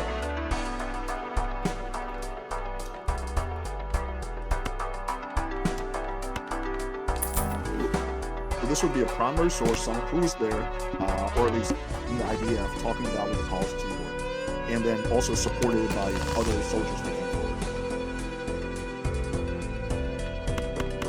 From a distance of 70 meters and through the sight of his machine gun, Asaf could tell that the Palestinian man was aged between 20 and 30, unarmed and trying to get away from an Israeli tank, but the details didn't matter much because Asaf's orders were to fire at anything that moved. Asaf, a soldier in the Israeli army, pressed the trigger, firing scores of bullets as the body fell to the ground. He ran and I started shooting for a few seconds. He fell. I was a machine. I fire. I leave, and that's that. We never spoke about it afterwards. It was the summer of 2002, and Asaf and his armored unit had been ordered to enter the Gaza town of Deir al-Balah following the firing of mortars into nearby Jewish settlements. His orders were, he told the Guardians, every person you see on the street, kill him, and we just do it. It was not the first time that Asaf had killed an innocent person in Gaza while following orders, but after his discharge, he began to think about the things he did. The reason why I'm telling you this is that I want the army to think about what they are asking us to do, shooting unarmed people. I don't think it's illegal. Asaf is not alone in so far the international law cited up to this point is dog shit, but I don't know, maybe the soldier just doesn't know, or I don't know. Asaf is not alone. In recent months, dozens of soldiers, including the son of an Israeli general, all recently discharged, have come forward to share their stories and how they were ordered in briefings to shoot, to kill unarmed people without fear of reprimand. The soldiers were brought into contact with the Guardian with the assistance of breaking the silence. Okay. So this is a thing I'm familiar with. If you want, we can spend a whole 2 or 3 hours going over this particular report. This breaking the silence thing is a report of, what is it, like 20 or so soldiers, I think, with different quotes about like crazy, horrific stuff. I was just talking about this one soldier. Although those speaking out are at a tiny portion, their testimonies reflect what during the first intifada there were printed rules of engagement, the second there were none, and what rules exist are kept secret. Is there anything more specifically about this guy, or is it just what's been said so far? Or do you want me to read more of this? No, I mean, essentially, I think you summed it up. I think there's some other facts down there, but essentially, we have a former IDF soldier basically doing an interview with The Guardian, which is a reputable newspaper, and essentially outlining what the IDF policies, at the very least, were, if not still are, which is that you just shoot at anyone you see, which kind of lines up with what happened in the video, but anyway, I don't have to go back to that. Sure. So, we have to dig deeper. If you want to go into one of the big issues when a lot of people are writing these stories from a civilian perspective is a lot of people are not familiar with what is a war crime or what constitutes like laws of armed combat or not. So the issue I have is that he's talking about what happened, what was said. He's not. Yeah, he did mention. I think it might be a war crime. That part doesn't matter. I'm not using that part. I'm just talking perfectly about great. That's fine. That's fine. But what I'm saying is that what I'm given here in the article doesn't necessarily even describe anything bad. I need more information.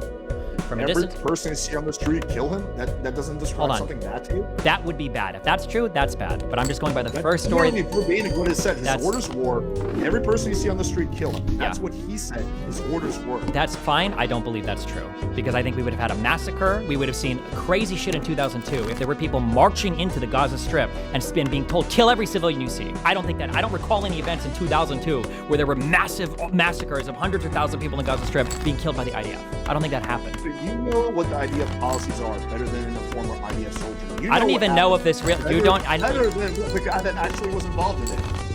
Okay. So hold on. Okay, I'm gonna get real nerdy here. So I presented you a form of inductive reasoning for why I don't think this is an order given, and you're appealing to authority. If you want to say everything here is as it is because the person said so, then fine. I can't argue with that. But I'm giving you a reason why I don't believe that's true. If a soldier says, "Oh, I was told to kill every single person we came across," then I would expect in 2002 in Gaza, and this is even during the Second Intifada, so there's a lot of violence going on. I would expect that we would see some crazy massacres in the Gaza Strip. That would be my guess. Okay, I don't think you need to see crazy. I believe it was a limited operation. It wasn't a full-scale war. Okay, but isn't Gaza one of the most densely packed places in the entirety of the world? I think there were. This was a village. I believe this was in response to shelling from a village. Wait, what do you mean from a village? From a city, right? It wasn't Gaza City. It doesn't matter. It's the Gaza Strip. It's a pretty dense area. There's not going to be like little itty-bitty villages in the middle of nowhere. This wasn't like Gaza City. It was like it was a smaller city where they were probably like. Aren't there literally like 4 cities in Gaza? How many Gaza cities are there? Gaza Strip cities. Well, there's always like in these how it works. There's always like mini cities, right? Yeah, like a metropolitan area, but it's fairly densely packed. Like I don't think. Right, you're saying in this village they just killed everybody? They were given orders to kill everybody? So then, shouldn't I be able to find like a huge massacre or something where 20 or 30 or 40 or 50 civilians were all killed? Well, let me just go back to what you said, and then I'll address what you're saying now. So, so you're making the claim, well, yeah, wouldn't we see like a whole bunch of, massive massacre of Gazan people? Well, not if the military operation was extremely limited, and they're like, hey, go to this small radius, and essentially anyone you see, shoot them. So does that make sense to you, what I just said? Sure, so you're saying it's possible the soldiers could have been told to go to an area where no other civilians showed up, told to kill anybody that comes across them, but nobody came across them? No, I'm sure they did kill a bunch of people. I don't think it's like thousands of people it made news. I think it was a relatively small area, and they did probably carry out those orders. I mean, he says that we would just do it. So he says they would carry out the orders. I don't have any reason to believe that this guy's lying. What? Wait, so you don't trust the IDF, but you do trust the testimony of Yeah, because he has no dog in this fight anymore. So Wait, what do you mean he has no dog in the fight? Why would you assume that? Because, what dog would he have in this fight? We could think of a million dogs. We could think of maybe he got discharged and he was fucking ass mad, or maybe he's like anti-IDF now because he's a pacifist, or maybe he made a bunch of pro-Palestinian friends and now he's anti-Israel. He's more likely to have a bias. Literally, the government that's engaging in a war, and this includes everyone, by the way, not just the answer is going to be the single person. A single person is more likely to have a bias than an entire military apparatus in a democratically controlled government. So a government that's engaging in a war, a highly controversial war that carries a lot of political and other types of consequences, right, is less likely to tell the truth than a single soldier who was there at the time is no longer there. Just, do you not realize that by him saying that, he's putting himself at risk? We're getting his name, so it could be there could be. Wait, is he? I don't know if any of the people as part of this breaking the silence report even gave their real names. I'm not sure if that's even true. Their name was South. I mean, we have the first name. I don't know if you want to like dig deeper and see what the last name. Hold on. But he's giving his first name at the very least. You don't even know if that's his real name. It could just be. Typically, if they don't, they say unidentified or confidential source. That's typically how it works. Okay. Or can you just acknowledge that part? No. If it's the case that they're given orders to kill anyone they see, that would be abhorrent. That's a bad thing. I would agree with you there, 100%. That is indeed what one soldier said. Yes. Okay, so what's the reason that?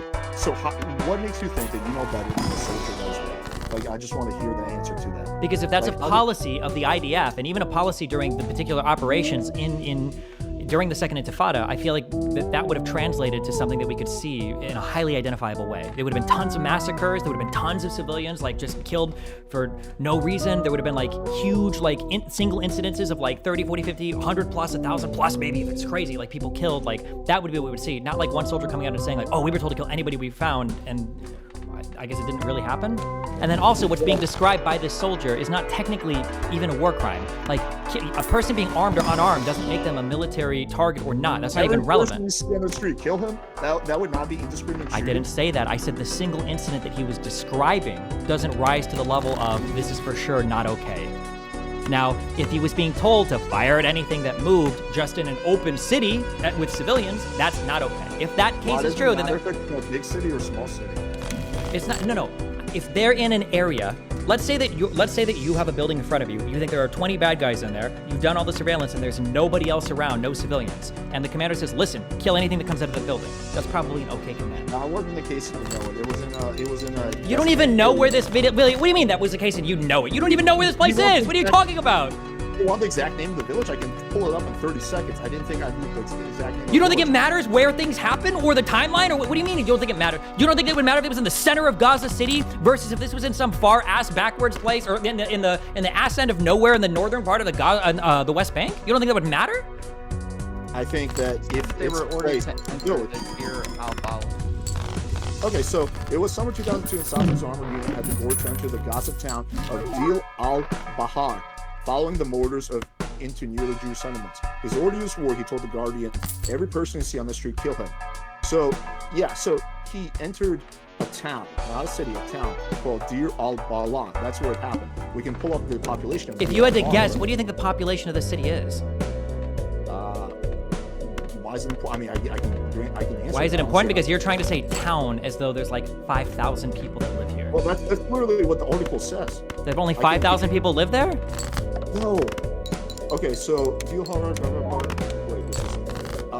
how many people do I think live there? I can find out in 30 seconds, but Okay. I don't know, probably like 100,000 or something. Okay, is 100,000 just a small Okay, town? So yeah, so it's 30, slightly over 40,000. Okay, I don't know where you got that from, but sure. I see 75,000 on Wiki, although that's in 2017, so maybe it was smaller. So 75,000, 300,000, don't really think it changed the picture. It's an area where there's civilians, and their orders were to fire upon anybody, right? 75,000, 300,000, what's the difference? Yeah, that's horrible. But I would expect if that was an order given, I feel like we would see a lot of civilian deaths then. I mean, how much have you looked into this specific incident? You didn't even know what the town was until I told you. It's this specific incident is part of a broader thing that happened from 2000 to about 2005 called the Second Intifada. There was violence all over Israel, all over the West Bank, and all over the Gaza Strip.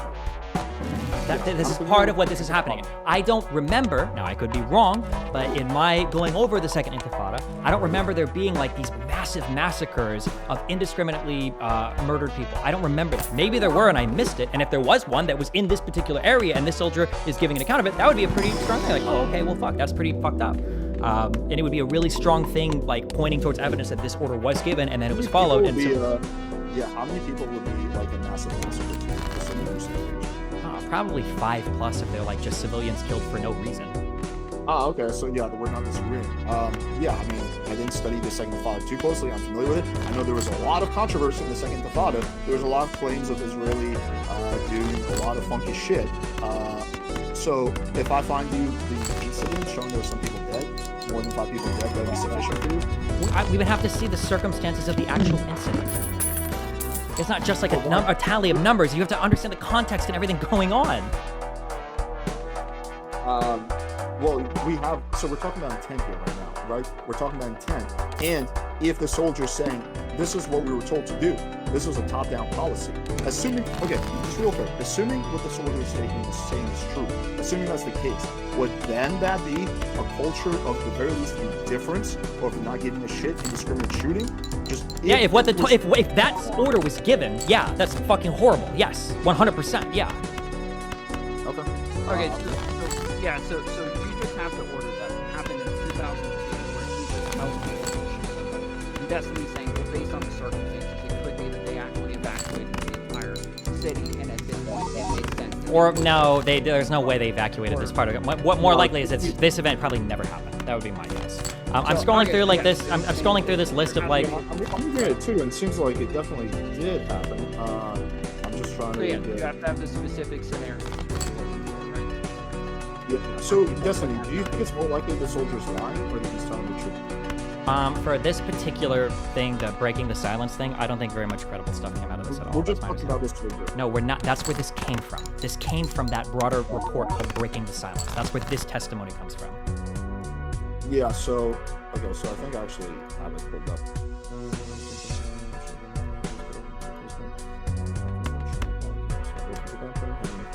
Okay, so here is, let me just confirm that this is the right thing.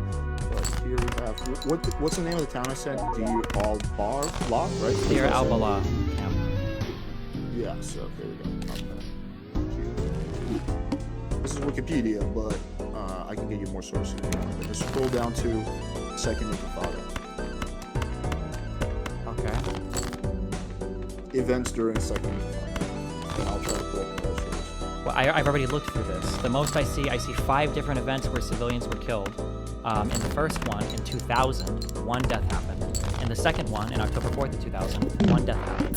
In another one, in the 21st of October 2000, 1 death happened. On the 22nd of October, 1 death happened. And then on February 3rd, 2003, 1 death happened. That's all I see in that village. You're reading, I think, the wrong part. Let me just quickly pull this up. Deir al-Balah Massacre, 2002.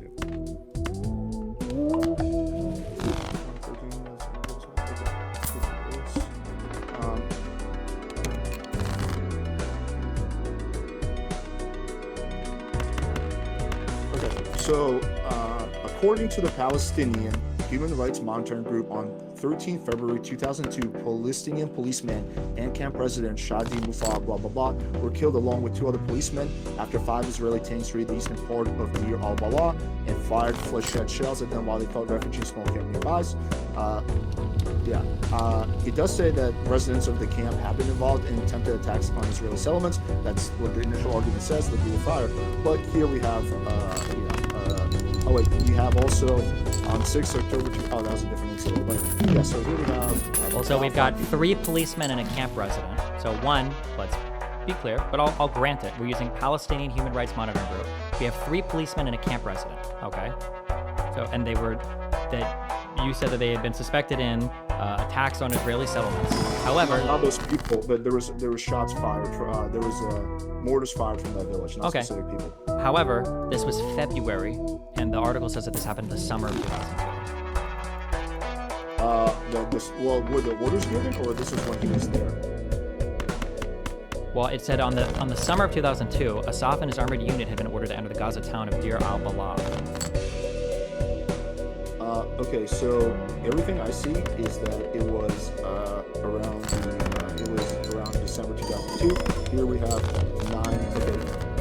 There's the United Human Rights Network, with a considering comes up to international community and sounds. 9 Palestinian civilians, including 8 civilians, were killed.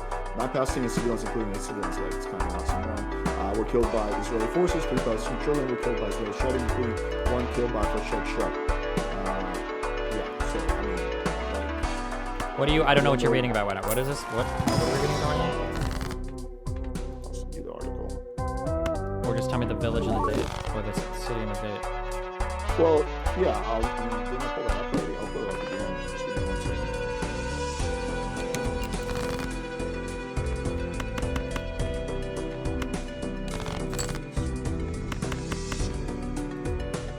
Let me just double check all of that. Make sure I'm not searching something wrong.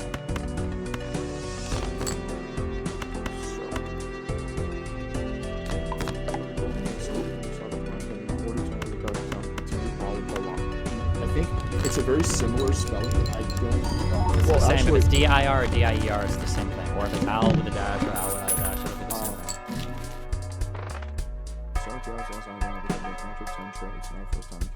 I wonder if there was multiple incursions at that time. Yes. Hold on. Yes, there were multiple incursions in every town. Again, it was a second intifada. It lasted for 5 years. There's going to be multiple incursions in all of these towns. IDF probably entered this particular town 3 or 4 times at least. Yeah. Okay. So then I was looking at winter. Okay, let me try to find the summer.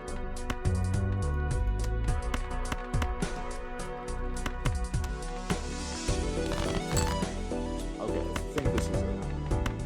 That's it.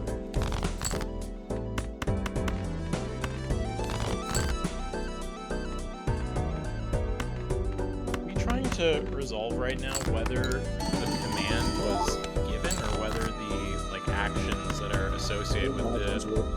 Yeah. Destiny thinks it's not likely. I think that I'm just taking what the soldier says at face value. I don't think this command was given. I think that if there were multiple soldiers reporting the same thing, I'd be more likely to believe it.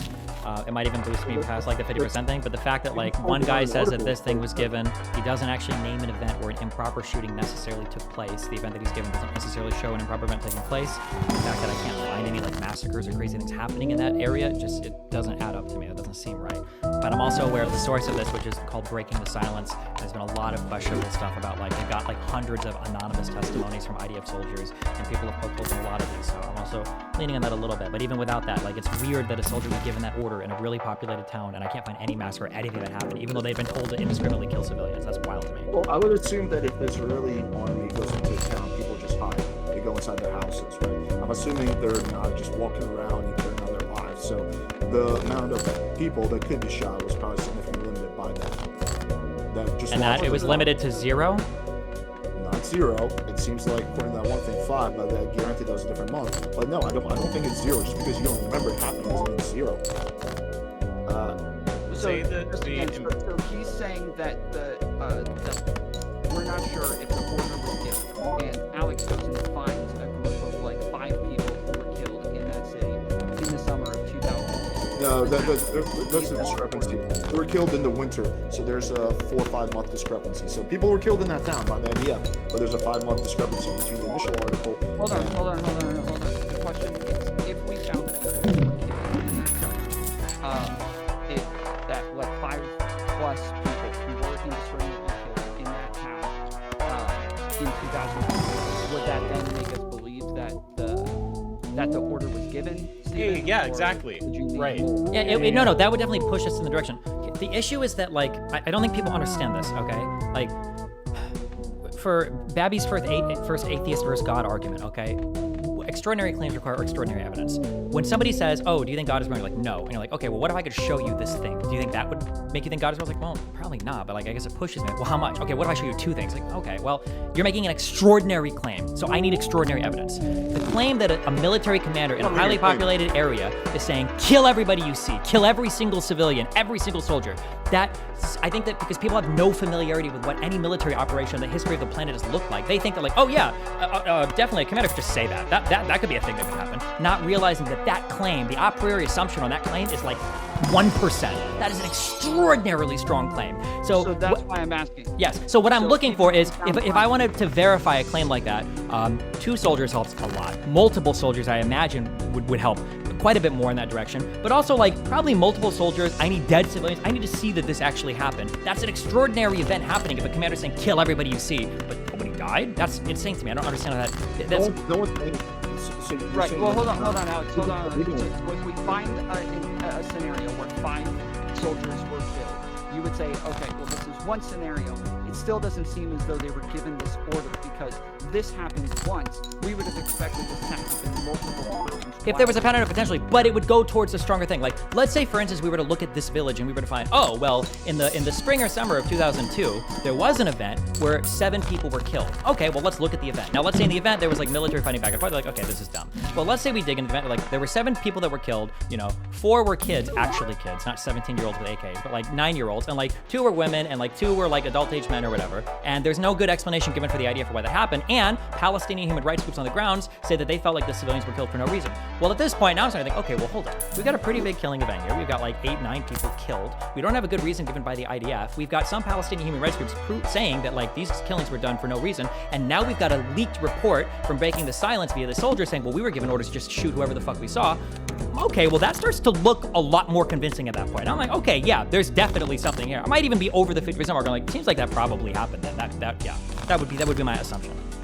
Tom, is the reason that you're asking about that, because if Destiny, even if given the empirical data Alex is hunting for right now, would still not take the view that the command was given, that then we're just kind of wasting time. Like, why are we looking up this empirical data if it wouldn't make a difference if delivered? Yeah, so there's 2 things. One, yes, that honestly there would have to be some like really big massacre or multiple events, or there, like he said, there would have to be extraordinary evidence here. It'd probably be something with a name that we've heard of numerous times, and so at this point it might not even be worth delving into because it's. So you want to, one sec, Alex. So you want to establish if whether what Alex is looking for would actually make a difference to Steve anyway. Because if not, why are we doing it? I'm wondering if it's even. Yes, I'm wondering if it's even possible for Alex. So what are you trying to dig up proof for right now, Alex? Not the proof, just the claim you're trying to prove. That this event happened. But the problem is that, like, for the standard of proof or the evidence that I'm looking for, because of my familiarity with the region, with the Second Intifada, and with everything going on here, it's not just going to be like I found a news article with a sentence in it that says that. I need a way more comprehensive view of what's going on to establish that a command like this has been like seriously given. Because this is something that was actually there is at least some proof. You don't even know if the soldiers are real. You have no idea. You don't even know where this testimony comes from. It comes from a soldier. It's written in the Guardian. The Guardian's pretty. I understand that this was like just some shitty source. Guardian is a pretty well-established newspaper. I don't think the soldier is not reporting to the Guardian.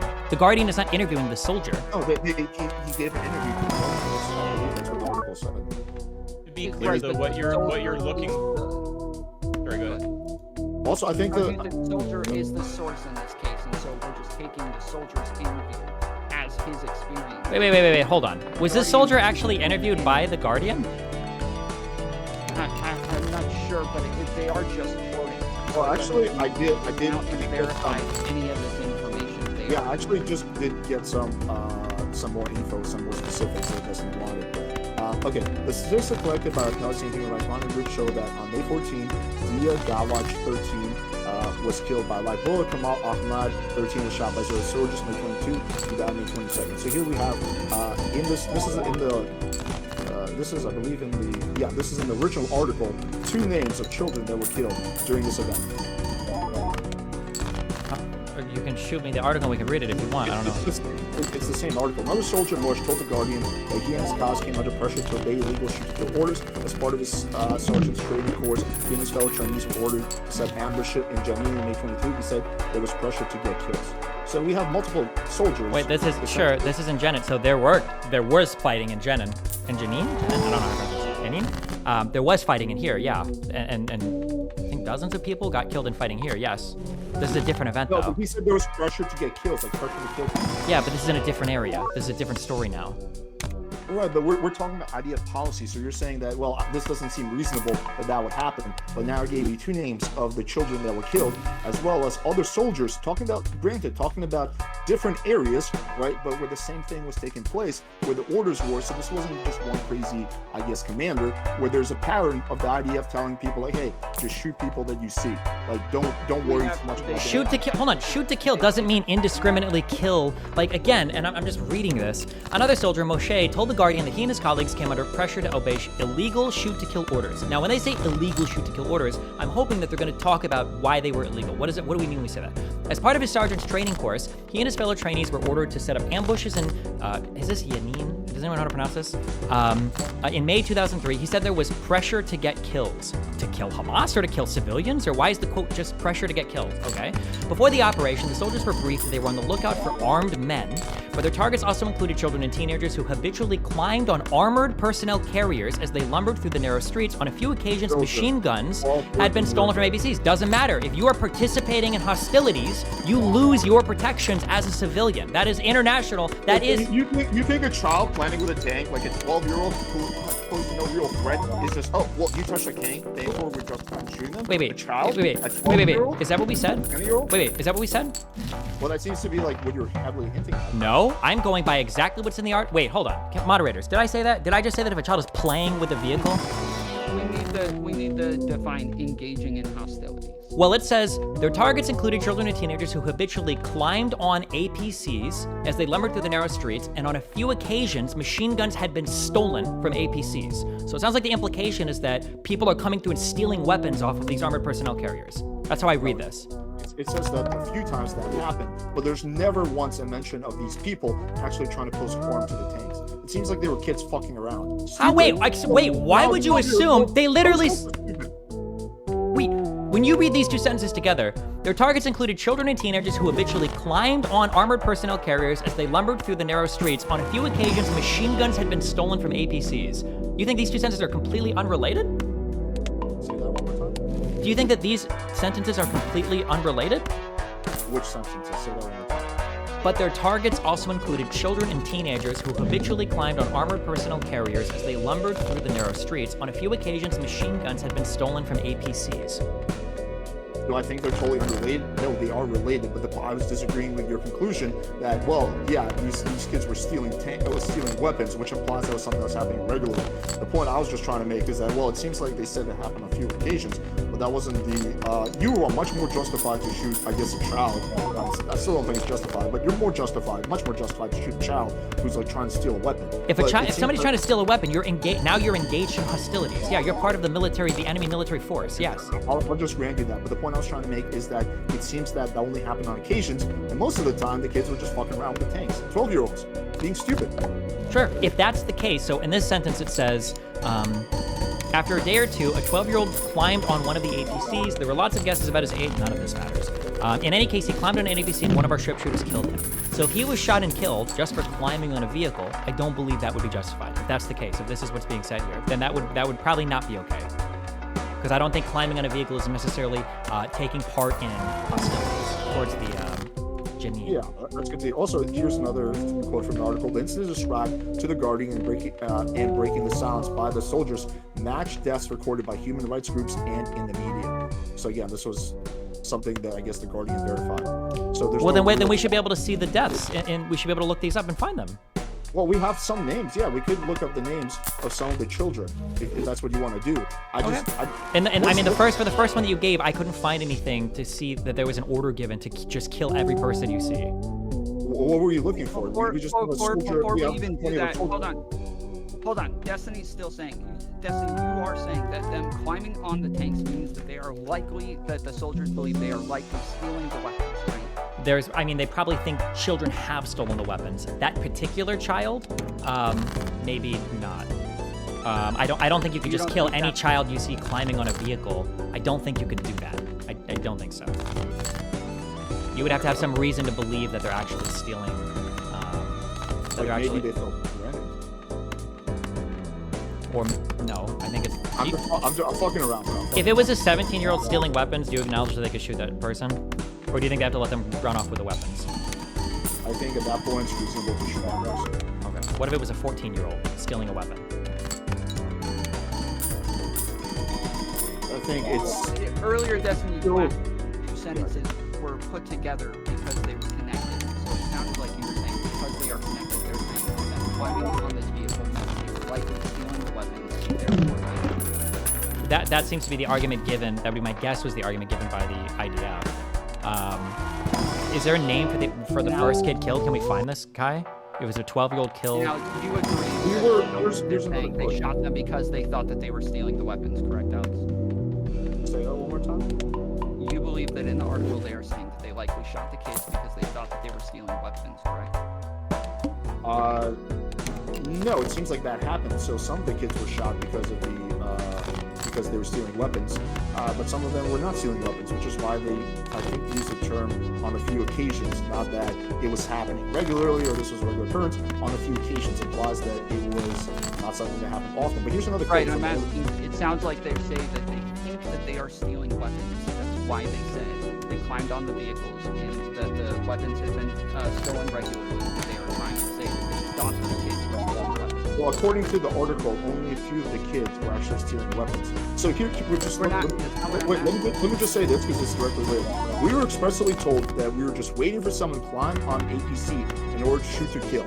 So this is a quote from another soldier that was there. A different event, but similar time range, about a year later or less than a year later. We were expressly told that we were just waiting for someone to climb on APC in order to shoot to kill, right? So that implies that, like, hey, let's fucking set this bait, and as soon as some little kid climbs on that, we're gonna shoot them, right?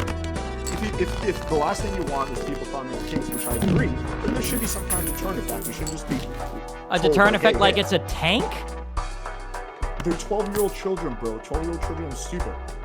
Hold on, a 13-year-old child just climbs on a tank. He has no idea. If they're stupid, then what would aiming a gun at them do? That doesn't even make sense. What do you mean? You can kill someone that's stupid. No, you're saying that a 13-year-old doesn't know that climbing on a tank is dangerous?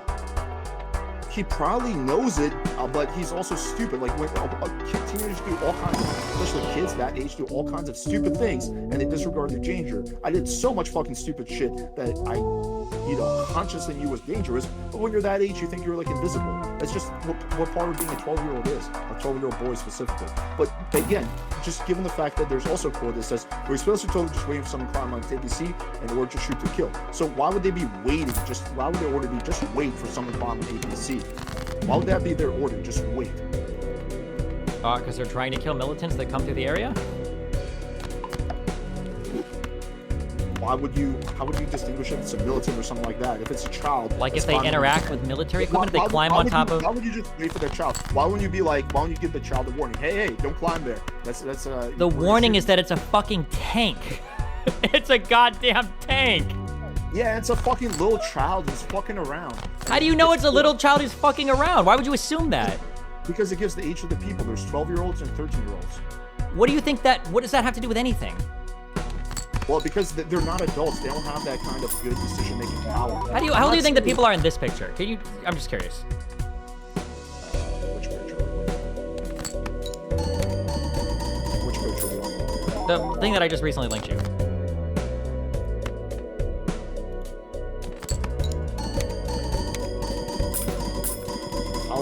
old. Well, there's different people. Some of them are older, some of them are younger. I see some that are probably as young as 14 or something like that, and I see some that look like they're like 17. What's That kid in the back looks like he's like 10. The one behind the kid in the front looks like he's 10 years old. Okay, we're purely speculating. I don't see how it matters how old that little kid Because is. you're trying to say that like every 12-year-old in this region is like running around with like bushy hair and he's like super like, oh, like I'm just like a like that's. Repeat back what you think I'm saying, because you're totally. You're saying the impression that you were okay. Hold on, moderators, appealing moderators. Does it feel like the impression that Alex is giving is that these are just children that are lollygagging through the streets and like climbing on tanks and playing and like having fun as children? Yeah, that they don't know the danger of it. Yeah, they have no idea. They don't know the danger of anything. Right. Yeah. So some of them definitely don't. Right. That's kind of what it seems like. Yeah. A 12-year-old is being stupid and climbing on a tank. I agree with you. It's stupid. I just don't think being stupid is grounds to shoot someone. And you earlier said yourself, literally 10 minutes ago, that if it was true that these are just kids who are climbing on a tank, that would be wrong. That would not be a justified shooting. I agree. I didn't have this part though. I didn't know that machine guns were being stolen from APCs. I didn't know that. On a few instances, machine guns have been stolen. So if they're sending kids out to steal weapons, then those. On a few incidents, not like something that's happening regularly. A few implies at least 3. That's pretty regular to me. If kids are stealing machine guns off of our vehicles, why are you assuming that there were way more kids running across vehicles than stealing guns? Where are you getting that? Where am I getting what? Why are you just assuming that there were like thousands of kids running across the vehicles, only 3 weapons were stolen? Where are you getting that assumption from? There were said thousands. I'm just going off what the article says, and it says that there were kids climbing on tanks, and a few of them were trying to steal machine guns, right? So it seems like there was a general pattern of that village of kids being stupid climbing on tanks, and a few of them, which implies that it's a small percentage of them were actually doing something that would justify potentially shooting, which is stealing the weapons, right? At the very least, you would wait for that kid to try to steal the weapon. It's not easy to steal a weapon from a tank. You have plenty of time to shoot them. Maybe they did. I don't know. Maybe they did. I don't even have any information about these killings. That might have actually happened, though. Why would they say it was happening on a few occasions? Why wouldn't they just say we shot them? They were killed when they were trying to steal a weapon. Why would they talk about climbing on a tank? Because that's where they're stealing the weapons from. Right, but what? Alex, earlier you said that you were going to find information on this particular incident and had more details on it. I stopped you to ask about this specific part just to make sure that you actually believed that it sounded like they were shooting them because they thought that they were stealing the weapons. As long as you believe that, then I would go look for the information. Can somebody here? I'm giving you guys this name in chat. Can somebody just find me? I try to Google this name, and all it does is it points back to this same article. Can somebody find me this killing, or if you can search in Hebrew or Arabic? Can somebody find me this killing? Would you just go search in Arabic? But yeah, this doesn't seem like it was a super publicized incident. And also, A 14 and a 13-year-old child being killed in the West Bank wouldn't be a publicized incident? This is probably just the West Bank. I think this is Gaza. No, this is in the West Bank. It was a. Let me see. I'll just grant you that. No, it says or to the Gaza town of the Al-Balatro. So Wasn't this the one in Yanin? It says literally Gaza town in the article that we're discussing. Gaza town, Deir al-Balatro. What? Wait. In the article it says No, the ones with the 13 and the one in the 13 and the 14-year-old. Okay, so the initial thing we're discussing is the Gaza town.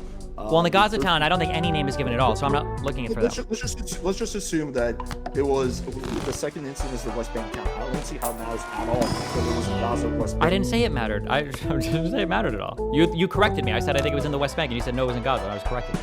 I don't. Okay. Well, we're both right in our own ways because we're talking about different things. Okay, so you're saying, well, there's not much information. There's important things you have to keep in mind. Number one is that this was 2002, way before the internet was what it is now. Everything is documented. Everyone has a camera. I know the internet exists at that point, but we have to acknowledge that it was not even remotely. Hold on, I am so. Wait, how old are you? 34. Okay, I'm 35. We both lived in 2002. It wasn't the Stone Age. What are we talking about right now? Nope. Did I say it was a Stone Age? No, deaths of children are being recorded. That's why we have specific names of these children in the immediate paragraph afterwards. It wasn't as common. Back then, there was no, or it was very rarely we had a cell phone video. I don't even believe we had cell phone cameras at that point. It wasn't as common. No, I'm saying that names and incidents are being recorded, of course. We can talk about massacres going back through the 1900s in this region of the world. There you've seen are massacres that are happening. Like, right, but you're going to see a lot more. You're going to see a lot more information about massacre that happens now than massacre that happened 22 years ago. Because again, we're living in a different world of technology. Like that's the difference. This is the difference between the people are saying, the difference between the war in Iraq and the war, this Gaza war. Because in the war in Iraq, there wasn't like camera footage that was. Yeah, I'm not asking for camera footage. I'm not asking for camera footage. Let me just finish. There wasn't as much information coming in, which is why it made it easier for the gatekeepers of information, which is the big newspapers and news channels, to kind of keep the reality of the war from us. And that most people didn't really come around to the fact that there was no weapons of mass destruction, blah, blah, blah, until 3 or 4 years later. Versus with this war, as soon as something happens, there's literally almost instantly, or within 2 or 3 days, a video of it or an account of it. So information sharing has become a lot easier. So that's, I think, what the first reason. Second of all, there's been a lot of people who've been killed in Gaza and West Bank. Whether we say justified or not, there's been a lot of people killed. So I don't expect this to have the name of every single person. Third of all, it has the names. That's why I want an article about them dying. We just don't have the name of every single person. I'm not asking for the names of every single person. The names of the 2 children that were killed are listed here. The statistics collected by the Palestinian Human Rights Monitoring Group show that on May 14th, Dia Gawadreh, 13, was killed by a live bullet, and Kamal Amhad Nawada, 13, was shot by Israeli soldiers on May 22nd. He died on May 22nd. So we have the 2 names. I'm just asking if there's an article about them. That's all. I'm just curious if there's like an article or a news report or anything related to them so that I could look up information about how they died. That's all I'm curious about. Yeah, there might be in Arabic, probably most likely. Like typically the stuff that's. Okay, so if we were trying to research to figure out the validity of something that's happened, that's what we would look for. We wouldn't just go by a single quote or a line or a sentence in this article. We would actually try to find the original source material to see, like, oh, well, where was the report of this person who got killed? Right. If we can't find that information, the point is that if we can't find that information, we don't actually know really what happened in the scenario, and therefore we can't come to any conclusions. Well, not even. I wouldn't like completely throw it out. Like I'd add it to my bank and stuff. But I'm just saying, like, I'm not gonna. This is a really strong claim being made. So I just want to like find a news article about it, not like anonymous testimony given to Breaking the Silence, who are dumping this to, The Guardian. That's what I'm saying, is that you're not willing to come to a conclusion based on whether or not it's indiscriminate and based on whether or not that order's telling them to just shoot everybody. Yeah, I just want some like good evidence, some good proof, some good anything for any of this. So I found another source. So I was gonna say, the argument is that we didn't have enough articles written about these things back then, and therefore we can't get more information. No, I never said we can't. I'm just showing you a source. I never said we can't. I just think it's less likely to happen, just because we immediately can't find an article that talks about these people's names doesn't mean it didn't happen. I'm not saying it's impossible. I think also, again, like what Destiny said earlier, I think being able to search this in Arabic would probably get us more likely to get us good results. So I just shared another thing. I don't know how convincing you're going to find this, but here it is. So it's from. Okay, here's another source. So, Sure, my point is that if we can't find more information, we can't actually go to any conclusions here. We just disagree on the validity of that soldier's testimony, especially, and I think what really buttresses it is the fact there's other soldiers talking about separate incidents that describe the same thing. But again, to Destiny, that's like, whatever, it's not really that convincing. To me, especially when given the larger context, there's a bunch of other soldiers coming out and essentially saying something very similar. That to me, I can't say it's 100% certain, but that to me seems pretty convincing. And then combine that with the fact that there's literally videos of you can see a child just getting murdered. Like when you combine all this information, to me it seems like, yeah, the soldier is probably telling the truth. I don't see why he would lie about this. It doesn't seem like he has any dog in this fight. He's a former IDF soldier. Why should we not trust former IDF soldiers when it comes to IDF policies? Like who else are we going to trust? What the IDF says their policies are?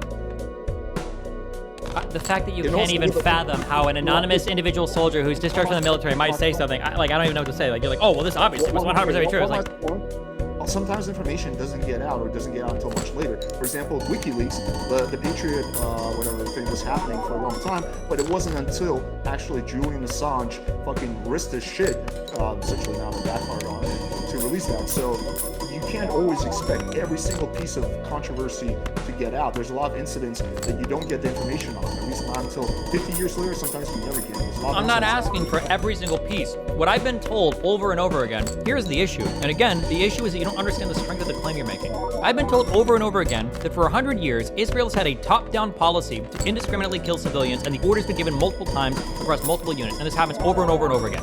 That's what I've been told. If that's the case, it should be incredibly easy to point to events where this is happening. Not, well, there's anonymous testimony from one soldier, and it was reported in The Guardian, and here's the names of the two children go, but I don't have a news article, I don't have any information about it, even have any. If there should be thousands of these stories of, holy shit, here's an event where a guy gets killed for no fucking reason. Well, it wouldn't be us arguing for an hour, hold on, let me finish. It wouldn't be us arguing for an hour and a half of 3 hostages coming out of a building engaged in active conflict, shot by another guy who couldn't even fucking hear the orders because he's like doing actively firing tank in a war zone. We wouldn't be talking about this. You'd be saying, Destiny, what do you think about this video where 11 civilians are standing on the side of the road and the IDF goes down and they shoot each one of these people in the head for no reason? That's what we'd be talking about. Not these like digging through anonymous testimony from 22 years ago in the Second Intifada. That's my issue. Wouldn't you expect to see way more evidence of this happening? Like, when we're talking about Russia's activities in Ukraine, nobody's like, find me a single building that's been destroyed for no reason. We've got whole cities that are being fucking destroyed. We've got whole mass grave sites of people being murdered and thrown into graves. We're not looking around for like, oh my God, where's the apartment complex being blown up? Like, that's what's happening. Like,